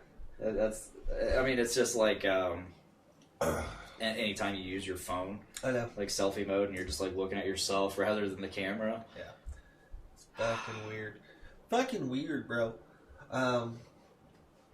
Yeah, I'm excited. I'd like to get up on the stage and talk with the folk and all the common people, as I like to call them. You gonna dress up? I don't have a costume. Make one. I might just make a cut-off T-shirt. If you saw me last year, it was ridiculous. Well, I might just wear the cut-off T-shirt with the WWE Championship and say I'm a fat Brock Lesnar. Okay. Maybe. I don't know. We'll see. Maybe not. I don't know. I don't know who I could go as. I don't know what I'm doing. I actually, at one point, said I wasn't going to dress up this year. One year I went, I think the first year Journey into Comics did it, I went as Deadpool Harley Quinn. I saw that one. I remember that picture. That was a lot of fun. See, I don't want to wear anything that I can't get out of quick. Yeah, that's the thing. And most of the... See, I could always just bust out the good old Where's Waldo costume. Yeah, do it. I might. Do it. Do it. Fat Waldo. Yeah, Fat Waldo with the WWE Championship. WWE Champion Waldo. Do it. I'm down for that. I don't know. We'll see. I might. Yeah, that is the thing. Like, I don't want to wear anything that's going to be restrictive in terms of, like, I have to piss and... Like, the Waldo shirt is pretty nice, because literally it's just a shirt. Otherwise, I just wear blue jeans. I mean, I could always do Quail Man. I'll probably do Quail Man. Quail Man's dope. Or Quail Man Deadpool. Spoiler alert for LoftyCon. I'm probably going as Quail Man Deadpool. You heard it here first, folks. Fucking Deadpool, god damn. It's easy. I have the costume. The thing is, Deadpool, you can, like, combine with anything. Which is what I never go straight up Deadpool. Yeah. I always do something wacky with it. I have a LeBron James jersey. I could go as the white LeBron James. What are you supposed to be? The white LeBron James. I'm white LeBron James. Obviously. Obviously. If someone would get me like a ram head, like or a goat mask, or the goat mask with the LeBron James jersey, Because you're the goat. I'm the goat. Do you actually believe that? I'm not going to get into that debate. I'm just asking. Do I believe he's the greatest player of all time? No. Do I believe he's the best player of all time? Abso-fucking-lutely. There is a difference. Go into that. That's deep. Greatest brings into the discussion accomplishments as well as overall ability. Okay. Best is just what you can do. LeBron, statistically, can do everything Michael Jordan can. Mm-hmm. The only thing that Michael does better is plays defense better. But that was back then, versus today's rules are completely different. The hand check rule is the big one. So Michael Jordan could put his hand on the offensive player's hip, and you can kind of direct where you want that person to go with that. Can't do that anymore. So defense is much harder to play now. Makes sense. Michael Jordan also had a much better coach. Michael Jordan didn't win until he got Phil Jackson. If you don't know anything about basketball, Phil Jackson has the most championship rings of any head coach in basketball history. And to be fair, LeBron James has had many coaches. LeBron James has had many coaches because they've all been winners. So, LeBron James plays for whatever team LeBron James wants to play for. well, hang on. So his Keep in first mind, coach, I don't know shit about any of this. his I'm first just coach in Cleveland, talking. they had not had a winning record until LeBron, so they fired him. That's not LeBron's fault. Then they get Mike Brown, head coach, not Mike Brown. They win 60 games multiple years, but they don't ever win a championship. So they fire him. That's not uncommon. Then he goes to Miami. None of the players in Miami liked the head coach. It took the president saying, too damn bad, and then they won championships. Then LeBron goes back to Cleveland, and he gets a coach from Europe who, since being fired, has never worked in the NBA again. What does that tell you about that coach? So, Yeah. then he wins a championship with the other guy, and now he goes to LA, where the coach was heavily criticized and hasn't done much for 2 years.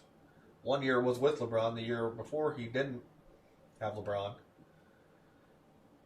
And it wasn't the front office's choice to be the coach anyway. So if you think about, two coaches have been fired on his watch while he's played with them.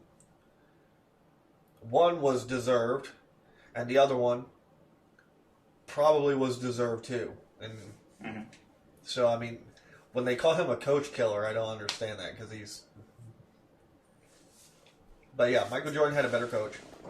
But yeah, greatest and best is a completely different story. Shut up, dog. How do you think? I always heard people talk about like if LeBron James was in football, if he had joined the NFL. How do you think he would fare in the NFL? He was an all-state wide receiver when he played in high school. Maybe that's why they talked about it. But if you played in the NFL today, I mean, he's a fairly big dude for his height. he's 6'8", he's 260. He's he's a big guy. He's extremely fast. He's He'd a probably fucking play monster. He'd be crazy good in the red zone. So anything in the end zone, like, hey, just throw it up real high. He's probably going to catch it because his people aren't out jumping him. Not in the NFL, that is. I'd say if you did anything, you put him as a tight end. Because if you have him as a tight end, you either A, you put a linebacker on him, and a linebacker's not going to be fast enough to keep up with him. Or B, you put a like a safety or a cornerback on him, and then the safety and the cornerback guys are not going to be tall enough to do anything to him. All you got to do is just, like I said, throw the ball in the air, and the guy's got like a probably 12-foot radius to catch the damn ball. So I think I think you put him in any sport, he'd be amazing at it. Yeah. I mean, he's a freak of an athlete, dude. He really is. I mean, I don't know shit about a lot of sports, but like... Well, you think about it. He's a guy in the NBA right now. The NBA is a young man's sport. You can sit and talk shit about LeBron James all day, but there's no denying he's extremely athletic and extremely talented, and there's a reason he gets talked about every day on every sports channel. Yeah.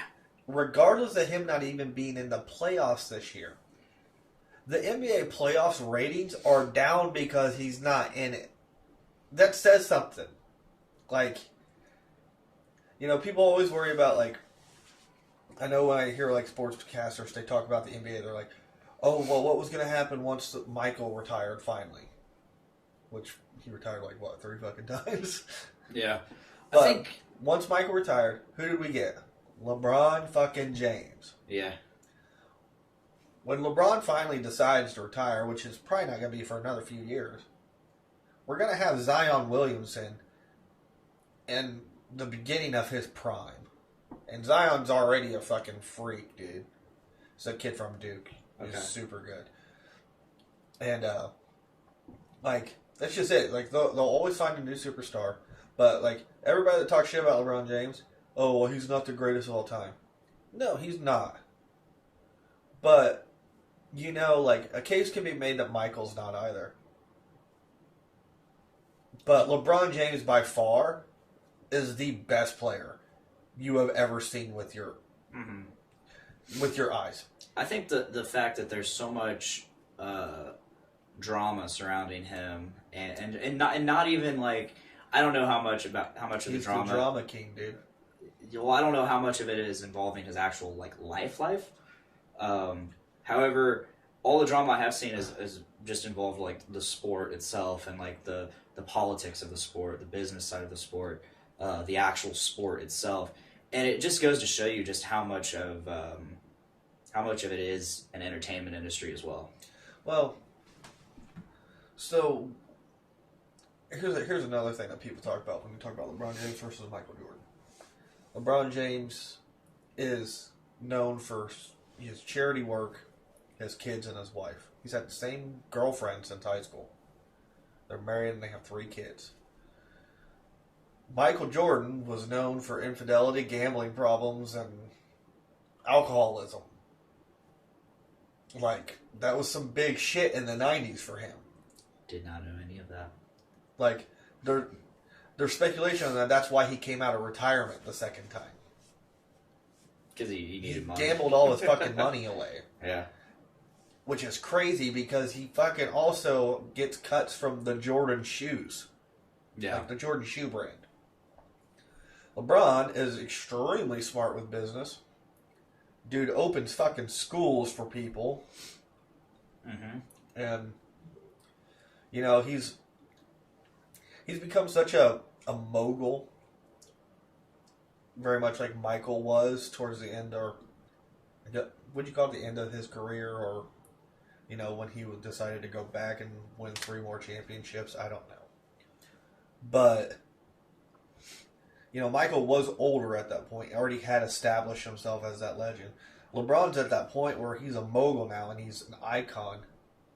Yeah. And there's no place in the United States, let alone maybe even the world, that LeBron cannot go to that people probably will not recognize him. Like, Tom Brady can go places, other countries, and people probably don't even recognize him. They just think he's an average dude. Beautiful dude. But they probably just go, that's a dude with a hot wife. He's got a shit ton of money. And then you find out, oh, well, he plays American football. Like, LeBron James is probably close to the level of Cristiano Ronaldo and Lionel Messi. Okay.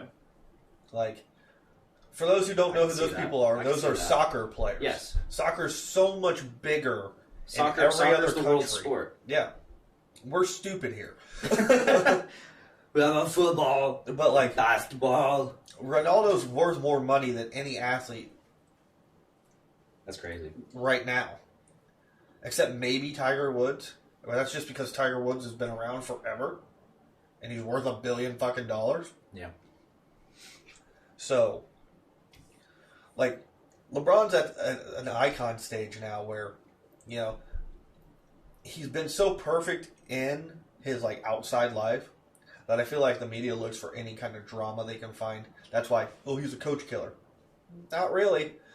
Oh, well, he causes all this drama with players. Every superstar does. Michael Jordan punched his fucking teammates in the face. Like, they've admitted that. Michael Jordan was an asshole, people. Was he a great basketball player? Was he the greatest basketball player?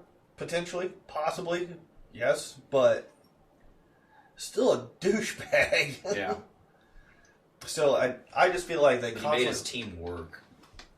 Here's the thing. Did he or was it a system? He had a good coach. He did not win until Phil Jackson got there. And Scottie Pippen. Yeah. That's what I'm saying. Like, the team worked for him. Yeah. Like, it was... You don't win any type of team sport without other players. Yeah.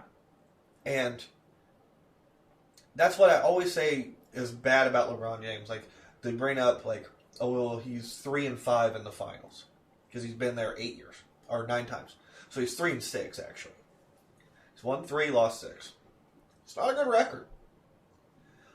Oh, did they tell you, though, that the past 4 times he's literally faced potentially the greatest team ever assembled? And they literally just keep getting better. That's always the argument for... or against Michael Jordan is, like, would he have been as great? Yeah, he's talented, but would he have won all those titles if it wasn't for his team? If it wasn't for that powerhouse team that he had? I'll say this, too. So, the year after Michael retired the first time,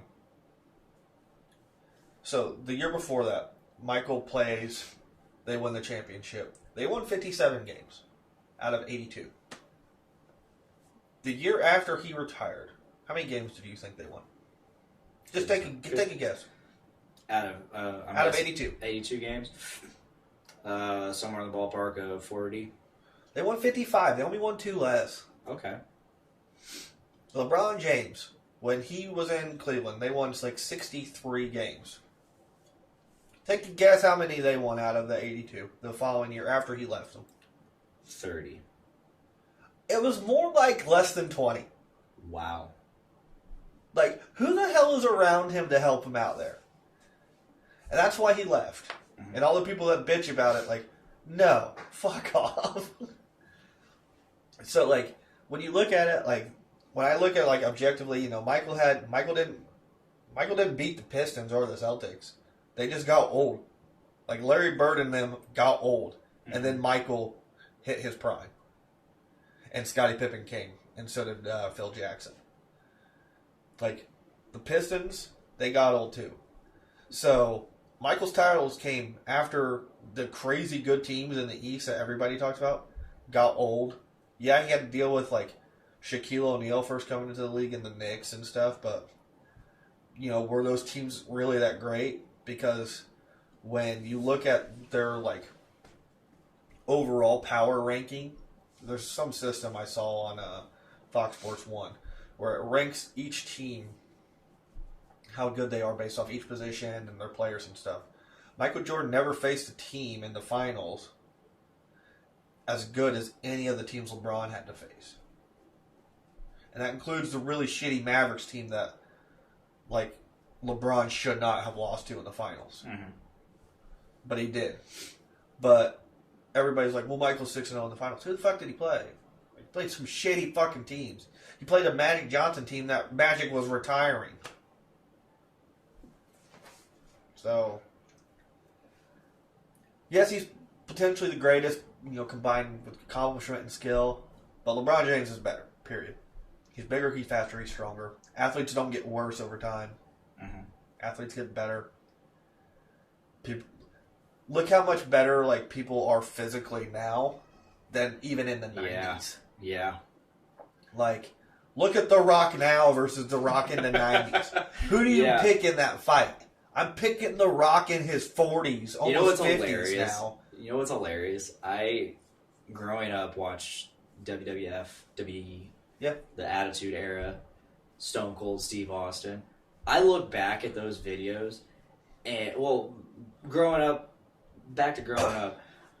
I would look at Stone Cold Steve Austin and be like, that guy is a fucking monster. He is the biggest fucking ice cold badass. Yeah. Looking back, and I'm like, what the fuck? Like, he looks so much tinier than... You look at him now, and you're kind of like, he's still a big dude. Yeah. But he's not in crazy good shape. I feel like he's bigger now. Like He looks in better shape now. Like him in The Condemned versus him as like Stone Cold Steve Austin, totally different. Yeah. He is a fucking shit brick house. Well, like I said, dude, look at The Rock when he's in WWE versus The Rock now. If those two were in a fight, who are you picking? I'm gonna pick I'm picking fucking Hercules, alright? Absolutely. Yeah, it's not even a contest. Fucking Hobbs over here. Exactly. He's gonna eat that guy like a protein bar. I think fucking Skyscraper Rock could beat... No shit! Without the leg. Without the leg. He's fucking hopping around and got the duct tape on his hands. He's gonna go hard. So... But yeah, no, like, nutrition just gets better. Athletes just get better. Like, when Michael Jordan played... Tooth Fairy Rock could beat the old school. Game Plan Rock could beat that Rock up. What was the game plan? I'm trying to think of the one where he played a football quarterback and, like, he found out his daughter... Okay. I love that movie. That's a wholesome family film. Don't think I've seen it. Watch it. It's a good movie. Okay. It's a Disney movie. Yeah. But, it's just, like I said, athletes get better, training gets better, everything gets better. NBA, like, what was the three-point shot back in Michael Jordan's time? Nothing. Now it makes up about 30% of the points people play. Yeah.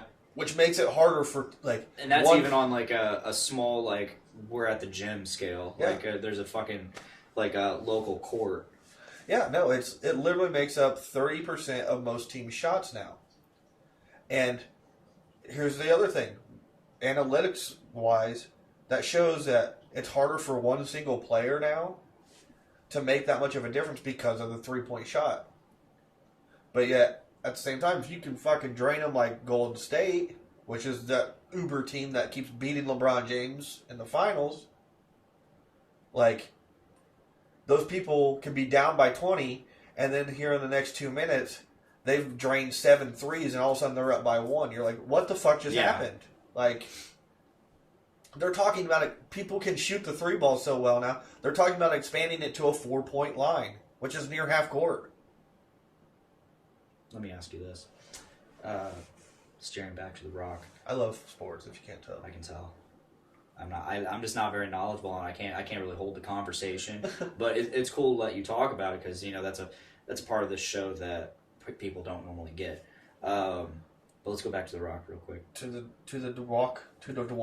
Who do you think would win? WWE, like Attitude Era Rock, or High School Central Intelligence Rock?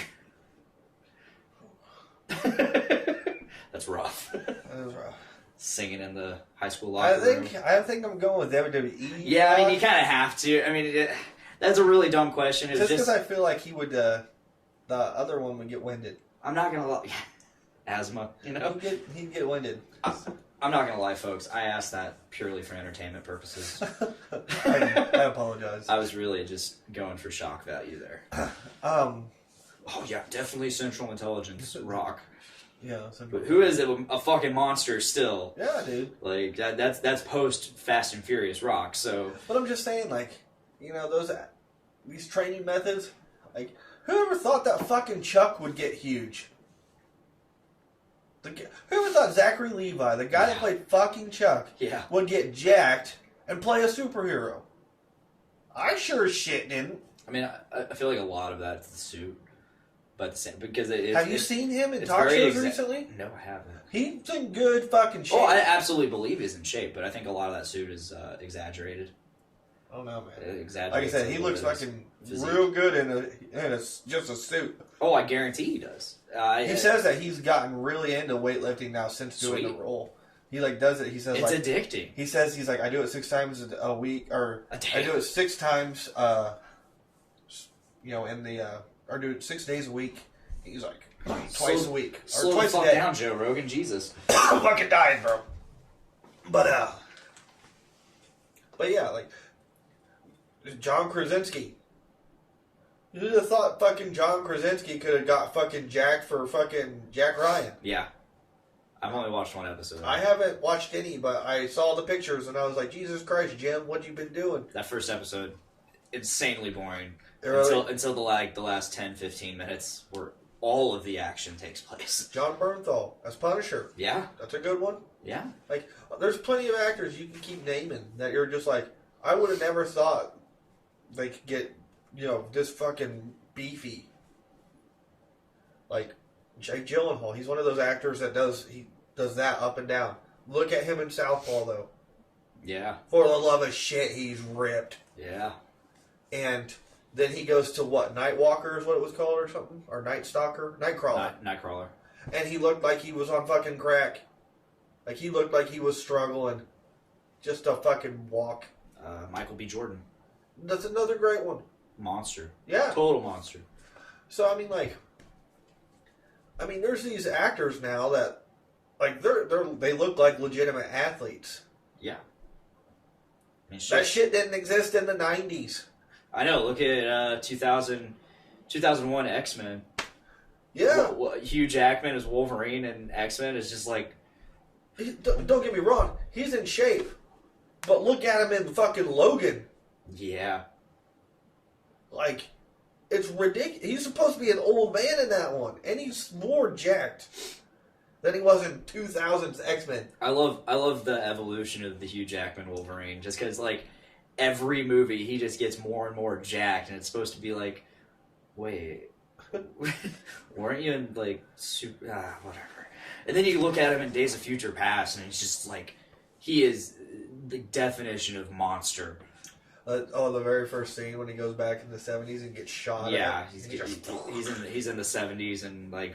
Or, no, that would have been... That was that was the 70s. Yeah, early 70s. He's in... Yeah, god damn. It was like 72. He's just shirtless and just... Fucking chicks and getting shot and not even giving a fuck, man. Ah. He's living the fucking dream. But, like Chris Hemsworth, Yeah. another actor that goes up and down like that. But, look at him for Thor. I guarantee you could probably beat the shit out of a lot of people in real life. Mm-hmm. And then UFC fighters. Look at UFC fighters back in the 90s. Look at Christian Bale. Yeah. He goes from The Machinist to Batman. Yeah. And just... That's a 100-pound difference. Oh, that's got to be 200-pound difference. He was like... Well, he was 225 in Batman, they said. And he was 225. basically and in The Machinist, he was 115, 120. He was one of these fucking mic stands in Machinist. And then you fast forward to this year, and he's playing Dick Cheney in Vice, and holy shit, he looks exactly like Dick Cheney. Yeah. I want to watch that movie so bad. Just for Christian Bale. Honestly, like, it seems to be portraying exactly what I thought Dick Cheney was. I think it looks pretty good. Yeah, I want to see it. I haven't really been keeping up with too many, like, Oscar-type movies lately. Just because of the ones I saw, I didn't enjoy. Mm-hmm. The only one I was excited for was La La Land.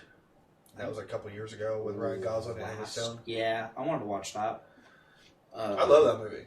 I'm a big musical fan now. I love Phantom of the Opera. I don't like Mamma Mia, though. That's not a good one. One of the Academy Award nominees or winners, or maybe it's Oscars, I can't remember. Shape of Water. Did you watch that? Didn't that win? I don't know. I can't remember. I thought it won. I think I didn't watch it, but I heard it was really good. I watched it, and it was not what I was expecting. It was really quirky. Uh-huh. I say that word specifically because I don't want to say weird. Isn't it kind of like a romance movie? It is, and it's like I said, it's. I don't want to call it weird because I feel like calling it weird would be way too underwhelming. Like quirky. Mm-hmm. Yeah, I mean, I never want to watch it again. But at the same time, that's not saying I didn't like it. I think it's hard now because, like, most Oscar movies are not the type of movies that people are not the blockbusters. Yeah. And I think that's where a disconnect is. Like, there's been 2 superhero movies nominated for an Oscar. One superhero movie was nominated for an Oscar for picture, and then the other one was for an actor. But if we could be real here for a minute, and I know Tyler would disagree with this 100%, The Dark Knight should have been nominated for a Best Picture role. Oh, yeah. The fact that it wasn't was stupid. That was more than just a superhero movie. Exactly. Black Panther did not deserve a Best Picture nomination. Abso-fucking-lutely not. And I love Black Panther. I thought that movie is excellent. I liked it a lot. But it's not a Best Picture worthy film. Abso-fucking-lutely not. So. No way. Yeah. Fight me. Yeah. Well, don't, because that's illegal. But I mean, that's assault, brother. It's not assault unless one charges the other with assault. Could be assault, brother. But anyway, like, I think it's just misconduct. What movies do we go to go be entertained? We go see the superhero movies. Superhero blockbusters. We go see the fucking scary movies, and we go see the comedies. Yeah. I think who's going to see movies like The Shape of Water? There's a reason why they don't do well in the box office, or as well as they should have. So, have you heard the term superhero fatigue? Yeah. A lot of people there's a lot of people claiming that they're getting superhero fatigue, saying that just the market's been flooded with superhero movies. They're tired of seeing superhero movies. To me, superhero fatigue is something different. Let's just call it reverse superhero fatigue. It's to the point where superhero movies are the only movies people want to see, and anything else is just, again, I'm using the word that I've used several times throughout this episode alone, underwhelming. Yeah. We want to know what happens next in this universe. We want to know what happens. Well, everybody wants the superhero movie. Here's the thing, though. Marvel changed cinema. They did. And I don't think we realize how much until you have to actually take a step out.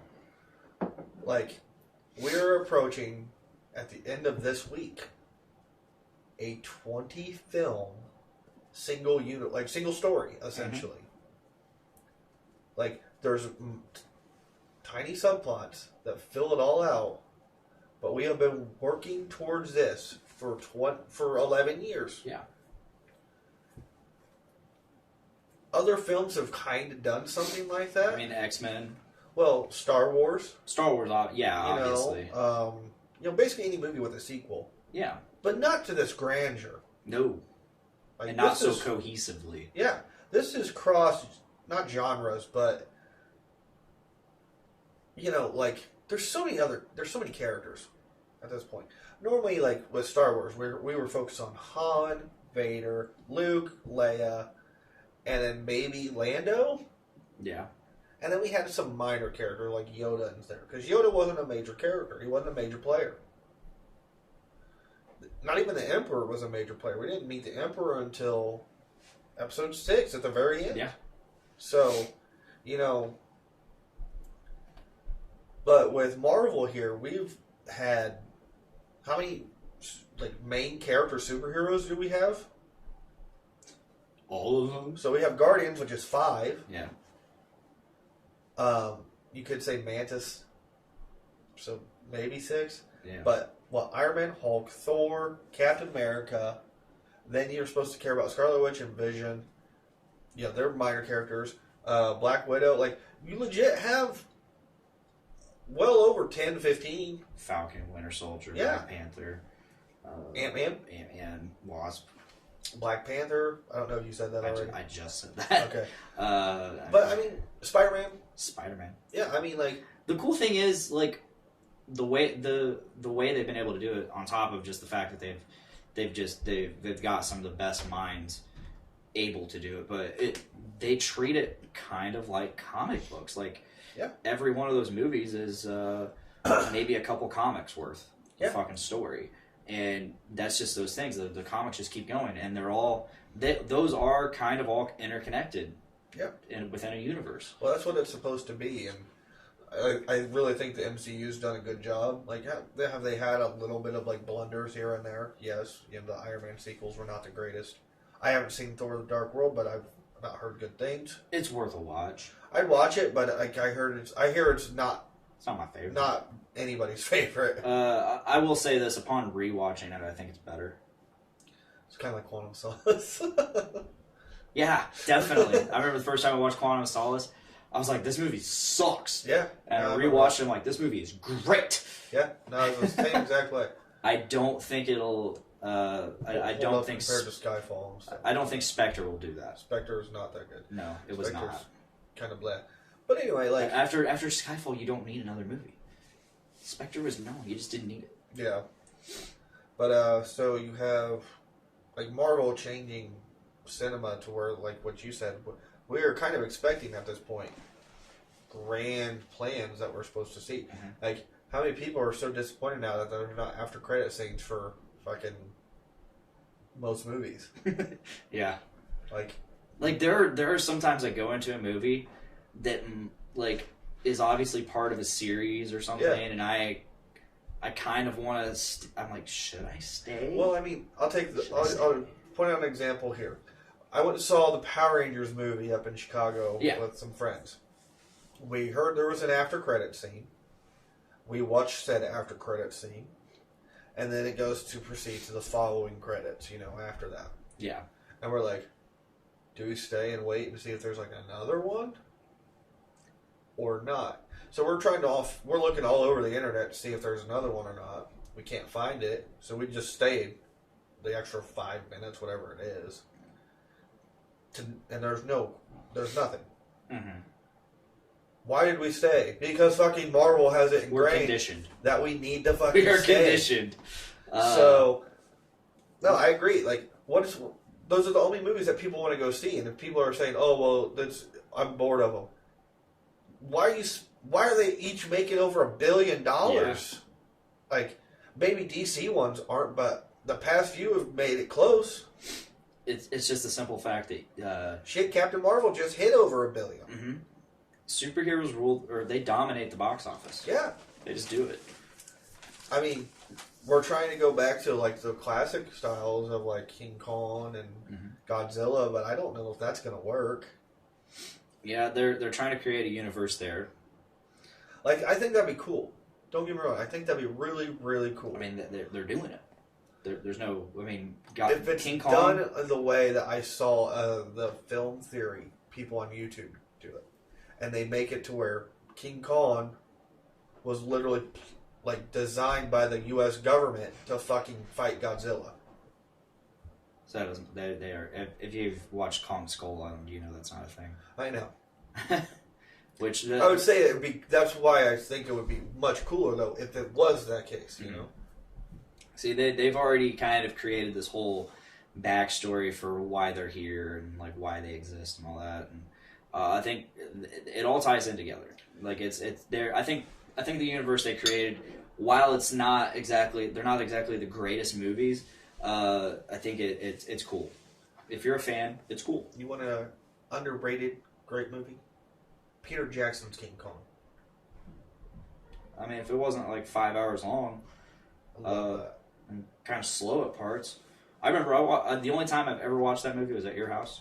I fell asleep. I own the director's cut. That's like the extra like. I know, and we watched it. I fucking love it. I love old movies. Gives so much time for character development and everything. Let me ask you this. Yep. Do you think... So, let's go all the way back to the year 2000. Word. M. Night Shyamalan brings out a movie called Unbreakable. Word. It's just a movie. Yeah. 16 years later, we have a movie called Split. And then at the very end of it, oh, twist. That's fucking Bruce Willis from Unbreakable. Is that Bruce Willis? That's Bruce Willis from Unbreakable. That's his character from Unbreakable. And then he just brought up Mr. Glass. Holy shit, they're in the same universe. Fucking 16 years apart. And I think that's awesome. And then 2 years later, we get another sequel within that universe. Glass. Do you think Marvel, the MCU, has inspired... Do you think that was MCU inspired?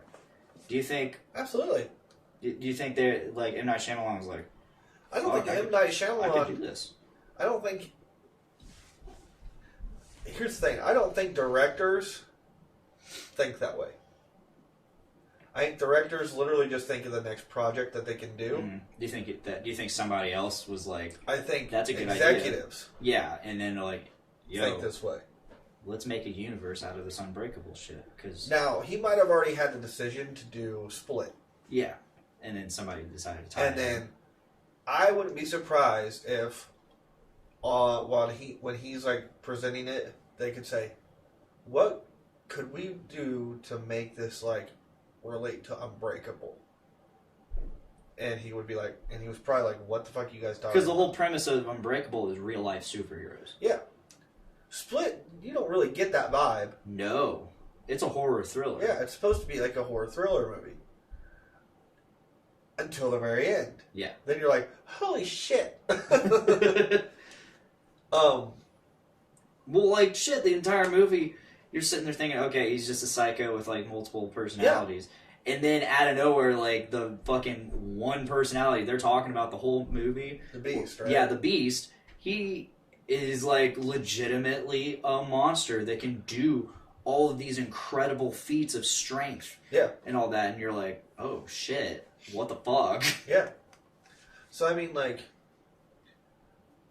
I think that was an executive decision that they took to him, and they said, we have ideas, what do you think? And he saw the paycheck and was like, absolutely. And it paid off, because it worked. Because Glass was really good. I mean, I think if you're a smart director, you can make that kind of stuff work. M. Night Shyamalan's not a bad director. No. He's had a few shit movies. And a lot of that's, like, just people's perspective of, like, they didn't like the twist. Well, The Last Airbender was just shit. Oh, yeah, that was M. Night Shyamalan. That was just... That's a weird movie for him. Well, they were just bad decisions all around. Like, yeah. The characters were named differently. Like, it was all just bad. So... But other than that, you know, he did Sixth Sense, he did Signs, he did Unbreakable, he's done Split, he's done The Village. Like, he's an established director with a pretty good track record, you know. People enjoy his movies. And then, you know, I think it's an executive decision, all inspired by Marvel, though. These, you know, places, look what DC was trying to do, and Warner Brothers was trying to do in DC. Yeah. They immediately said, we have to make this a shared universe immediately. Yeah. Instead of taking their time, and it fucked it all up. I mean, Marvel has the formula. People don't want to copy the formula, but it's pretty much the only way you can do it. And if you're going to do what Marvel did with making a huge expanded universe like this, you know, you have to do it their way. Mm. Pixar kind of does it. Yeah, but they do it in a weird and like they do it quirky... in a weird, like, here's just an Easter egg kind of thing. Yeah, it's completely Easter eggy. Yeah, and that's all it needs to be because exactly. it's quirky and it's just like they're kids movies. Yeah, you know? Absolutely. Like, adults are going to pick up the Easter eggs. Mm-hmm. Kids are not. Kids aren't looking for that stuff. They're looking up directly what's in front of them, where adults are trying to look at the deeper picture, which is stupid. But it keeps us entertained while we're watching a kid's movie that we might not be entertained with. Well, not even that, dude. Like, I can't tell you a Pixar movie I am not entertained by. Oh, absolutely. Like, because they make things relative for adults, and they make it fun for kids. To be fair, we were the first generation that got Pixar movies. True, but I mean, so we look at grew up older with Disney them. movies. Oh yeah, but I think adults, it's those movies are easy for adults to stick with as well. But I mean, it's unfair for us to have to, I guess, identify with that because we were the kids that got the Pixar movies and grew up with them. So we watch them and enjoy them and love them as adults because that's what we had. I agree with that. I will say this though, but I like the older stuff that I had that I wasn't a kid. I still enjoy, things like Bambi, Snow White, Pinocchio. I still really enjoy those movies. Oh, yeah. So, and I know my parents enjoy them. You know what movie really fucking holds up still? Land Before Time. That movie really fucking holds up and will always hold up forever in my heart. Oliver and Company. Mm-hmm. That movie's the shit. Still upset at the fact that no one would adopt him. He's a cute ass cat in a box for free. Who the fuck's not gonna pick up a cat, like a little kitten, Yeah. just in a box that says free? It's weird. In New York City, there's some fucking creepy homeless person picking up that cat. Oh yeah, absolutely. So yeah. Anyway, but about It's not very grounded in reality. yeah, but about like what we were talking about with movies and like Oscars and stuff. Mhm. I feel like there hasn't been a movie since Avatar It's really blown. that's come out Yeah. that's been like massively successful in the box office, and then that's translated to Oscar success, even though they didn't win Best Picture. Hurt Locker won that year. I remember that particularly because I was like, oh, I'm going to buy the Hurt Locker now, and I was like, this movie's fucked up. Yeah. It's pretty dark, but like there's not movies like Saving Private Ryan that come out anymore. There's not movies like Gladiator. Because we don't got Spielberg making movies anymore. Yeah, we don't have we don't get the epics. No, because it's just. Is it something to do with attention span? I think it is. I think it's the trend is we want a fucking blockbuster movie. We're not going to get movies like Forrest Gump. Yeah. No, like I really think is it an attention span thing because most movies now, the runtime is about an hour and a half, hour and 45, because that might be the longest people can sit down and actually watch what's going on. I mean, we are a have it now culture. Yep. And I mean, look at the movie Gladiator. That's almost a 3-hour movie. I love Gladiator. You know this. Yes. It's one of the easily in my top 20. Today, are people going to sit there and watch it and follow the whole story, or are they just going to be like, well, just tell me when the next fucking Coliseum fight comes up? Eternal Sunshine of a Spotless Mind. Excellent movie. How many people are going to understand like the story behind it, or are they going to get confused and then get annoyed and stop paying attention? Because there's not like action happening all the time. Mm-hmm. It's a lot of dialogue. Like, that's the thing. Like, we don't get movies with lots of dialogue anymore with character development. What's one of the best scenes from The Dark Knight? Interrogation scene. There's dialogue there. Yep. You kind of get an idea and a feel of who the Joker is and everything. But another great movie, Heat. It's got Pacino, De Niro. Happened in the 90s. Yeah. It's a long movie. One of the most well-known scenes is when De Niro and Al Pacino meet in a diner for the first time. Pacino is the cop. De Niro is the criminal. They both know each other, but they're basically it's just them talking. And it sets the tone for the whole movie. We don't get those kind of scenes. We just get action scenes. And I don't blame the superhero genre for that. I blame people not wanting to fucking sit down and pay attention. Yeah. So, look how fucking, like, just at the brim and, like, we're screaming at people for George R. R. Martin to finish his book so they could finish Game of Thrones. He had to, like, tell them how he was going to write the books. Yeah. Which I think would be fucking hilarious if he changed his mind. Well, I mean, the show has deviated from the books quite a bit. I'm sure it has. In terms of, like, they've completely, there's characters that are in the books that are major roles that aren't in the show at all. Well, I mean, like, they combine certain characters to make. Look at The Walking Dead. Oh yeah, fuck. Like, That's not even. Let's not even get started on The Walking Dead. It's like not even a thing, pretty much anymore.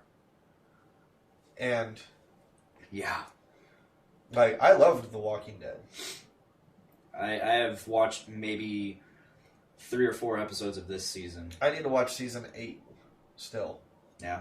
I remember literally watching the first episode of season 8 and then going, Kristen, I don't remember what the fuck's going on. And I honestly kind of don't care. I liked season 8. Here's the thing. I like all the shit with Negan. I like the that back whole and forth season with, was and I awesome. know that's what it is. So I'm like, I just need to watch it again.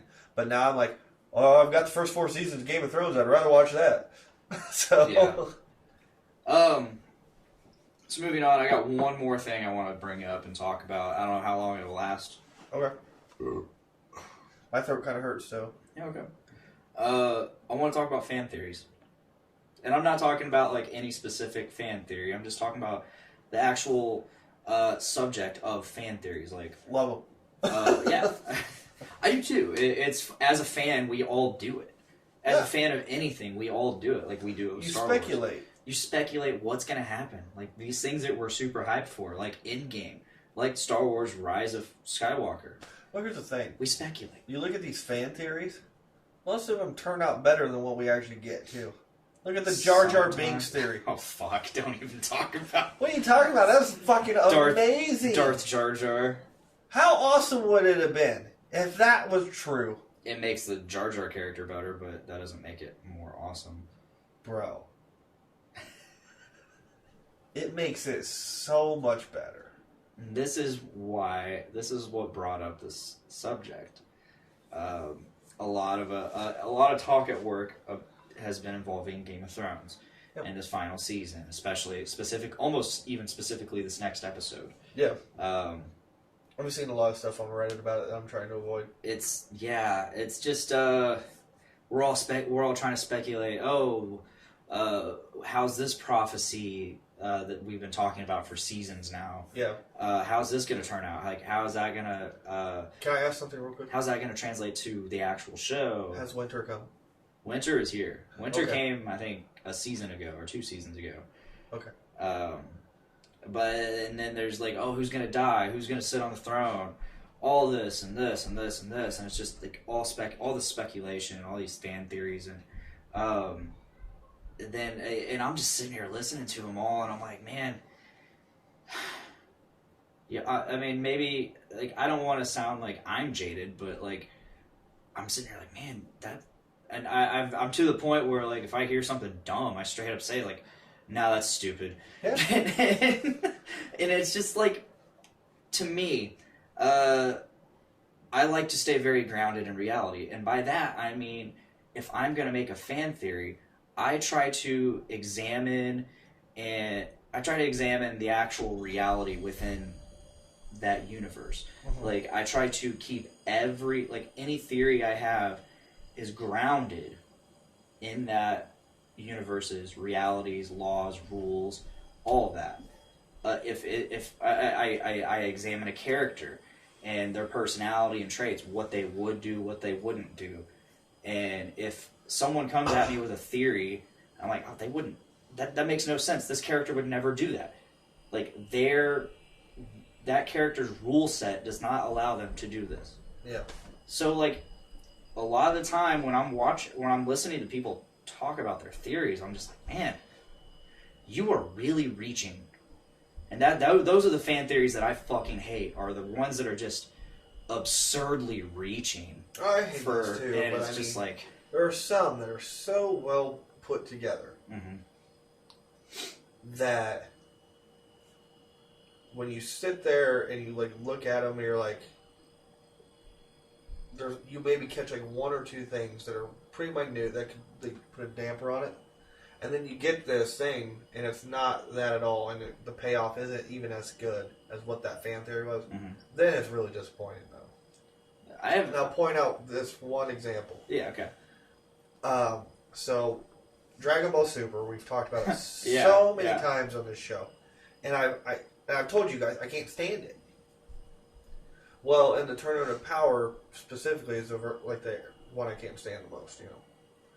But the character Jiren. For the longest time, what do we see with Jiren? Jiren is just sitting there meditating. Yeah. And they keep talking about like how he's so powerful and this and this and this. And then, you know, when we finally get to see him in action, he goes after Goku. And he's not doing much. And I remember hearing this fan theory on YouTube, and it was, Jiren is actually just, his species or whatever he is just an empty vessel. And what happens is the God of Destruction for Universe 11 was transferring his like essence into that empty vessel. Mm-hmm. And so the reason why he was so strong like a God of Destruction is because it was the God of Destruction for Universe 11 actually fighting people. Just in a different body. Mm-hmm. And I was like, that's fucking rad. You know? Instead of him just being the next strong guy. He's the strongest guy. Like, oh, it's the destroyer for that universe. What? Isn't he actually supposed to be stronger than that universe's destroyer? He's stronger than all of them. Stronger than... Yeah. Because Vermu or Verdum or whatever his name was, the clown. From what I understood, he was one of the strongest gods of destruction, other than Beerus. Beerus is like 4th or something. I don't remember who they said was the strongest, but like Jiren, from what I gathered, was stronger than all of those gods of destruction there. What we found out about Jiren was, oh, well, something just killed my family, so I got really pissed off, and I was like, oh, I'm going to be a loner, and I'm going to just train really hard. Well, that's so much cooler, and so much of a better character, if he was just like this soulless, mindless thing that was actually the vessel for the God of Destruction. To be able to participate in the tournament, yeah. Yeah, because then you would have been like, wait, is this cheating? Wait a minute. What happened to this person, and how are they just this empty vessel now? Like, you would have had all these questions. Like, there's fan theories like that. I joked around with the Jar Jar Binks one. Mm-hmm. I really enjoy the Jar Jar Binks one. Yeah, it's a fun theory. It's a fun theory that, like, when you... It's kind of grounded in the... once you break down everything, sure, you can make it work, but... Is it ridiculous? Absolutely. It is. But with a character like Jar Jar, being ridiculous is what made it work. Oh, absolutely. Because he was such an obnoxious character that you're like, he can't be this obnoxious just because he's stupid. And then when you think, oh, well, maybe it's because he has a fucking master plan all along, you're like, that's fucking rad. All it is us as fans trying to justify that character. And that's what a lot of fan theory is. Yeah. Justification for a satisfaction that you want. Yeah, and I think up until then, none of us really wanted the satisfaction of Jar Jar Binks. Baxter just doesn't look like he gives a fuck about anything. No, he usually doesn't. But, like, fan theories, I love them. Are some stupid? Absolutely. But a lot of just ideas are stupid in general. Yeah, I mean, fan fiction and all that, it's fun. Yeah. I mean, I'm not saying don't do it or you're not allowed to do it, even if it's silly and stupid. I mean, you're a fan, you're allowed to be a fan in whatever way you want, as long as it's not hurting someone else, obviously. Yeah, exactly. Just, we don't need another... Maybe think about your ideas before you post them online. Yeah, like, I mean, obviously, like, maybe do a disclaimer and say, yeah, this is a stupid fan theory that I made up, but it's funny to me. Or just be ready for the backlash you get. Because, I mean, there's passionate people in each fan base. All I'm saying is, if you're going to be serious about, for those listening, for those watching, if you're going to be serious about a theory that you have of what's going to happen, try to actually understand the reality within that universe. Try to understand that character, because every universe has its rules. I agree. Batman has his rules. He won't kill anybody. He's broke out several times. He has. In the comic books. So He has, but that's like his rule. It's his unwritten rule that people like to say in their mind, but like I said, he's broke it in the comic maybe books maybe that was a terrible fucking example. Well, not even that. It's just, you know, he doesn't kill people, but yet, when did he? Besides in just like Batman Begins and him going one time in Rises, no guns, no killing. Like since when is that his like mantra? Like stated, it's not stated in any other Batman movie, just in the Christopher Nolan ones. Yeah. But yet now that's like, you remember how pissed off we were seeing fucking Batman with a fucking grenade launcher in Batman v Superman's commercial? Well, I wasn't pissed off. The fuck is he killing everybody for? I didn't really care. Like I don't get butthurt about stuff like that. Like a lot of people are pissed off. Oh, I know. It's like I know. Batman fucking shoots people all the time. They might be rubber bullets or whatever. Or a batarang. Yeah, he fucking stabs people repeatedly with fucking boomerangs of death. Episode title. Yeah, dude. Like he just fucks people up. So. Like in the scene with Batman v Superman where he literally just stabs the guy to the wall. That was fucking awesome. Or when he blows up half a building with people in it. Awesome. Fucking cool. Let him kill. or crushes that car with like another car. Yeah. He just didn't give a shit. Dude. Yeah. A lot of dead people. Yeah. But Batman's kill count in that movie is just absurd. I understand what you understand. Like there's a set of rules each character or guidelines each character has. Based off of who they are, based their off personality. Based off the character that they are portraying. Yeah. Or character that's being shown. That character has lived its own life, and you got to understand that it's much like the life we live. But this kind of goes back to when we talked about The Last Jedi, and people complaining about Luke, and they were like, "There you go. Hey, that's not how Luke is as a character." No, that's not how he was in Return of the Jedi. Yeah. 30 fucking years have passed, but I mean, people are so passionate about these characters that they might not be willing to look at that kind of shit. No. And that's where you need to get your fan theories right. Worry about time lapses, people. Yeah, you gotta worry about seeing some shit. You gotta remember that, like I was just saying, lives are lived. Therefore, experiences happen. Experiences shape who you are. People have seen some shit. Yeah. So if you're gonna have a fan theory, make sure that there is some sort of ground. You got to ground yourself within that reality. You got to ground yourself within that character, or characters, and make sure you're following those laws. Like our universe has laws of physics and nature. Like, I don't believe them. You can't change those. They're there. They exist. You can make them better. You can find out more. However, I just don't think I've ascended high enough to where I can break those laws, but I think eventually I will. Anyway, I have a theory. What's up? That I'm done with this podcast. Okay. My throat hurts so bad. Done with this podcast, which is fine with me. I need to eat dinner. Papa Bear's hungry. I need to go to bed. Oh, Poor Matt. I popped. It hurt. It's getting old, folks. I'm fat. We're all getting old. All right. So I'd like to thank the Journey into Comics Network for, of course, always having us on. You know, it means so much that the Journey into Comics Network took us in as one of their first shows, and we became one of the first shows on as a network. So it's so and I just realized something. What'd you realize? We are fucking white. We're white as hell. I need tan. I am almost translucent. I fell asleep in the sun Easter, so I'm kind of sunburned. Yeah. But you have a kind of olive skin. I do. do. Part ginger, so it doesn't work out. I'm half ginger. Bro. Look at my dad. That's true. But my mom's got a lot of Indian in her, so. My mom's Native part American. Indian. My mom's part Indian.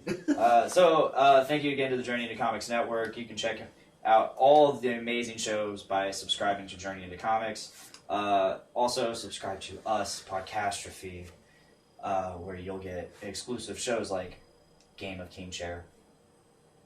And that's a really awesome Game of Thrones show where we are chronicling and reviewing and going in depth for every episode of this final season of Game of Thrones.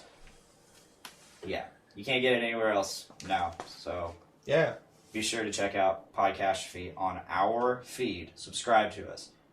Podbean, iTunes, Spotify, Stitcher Radio. And we're live every Tuesday.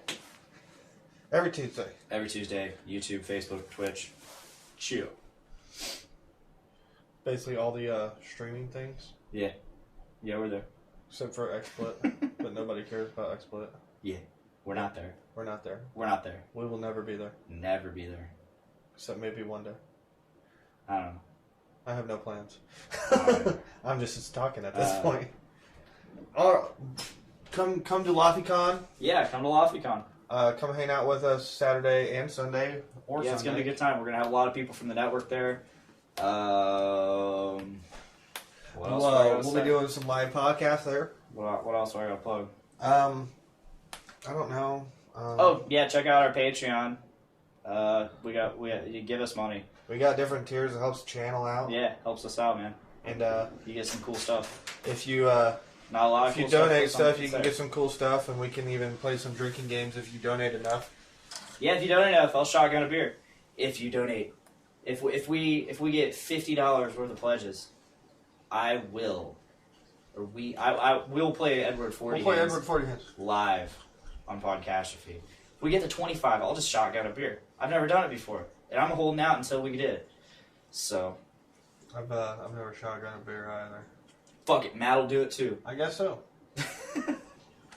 But if that is all, that is all. Thank you guys for listening.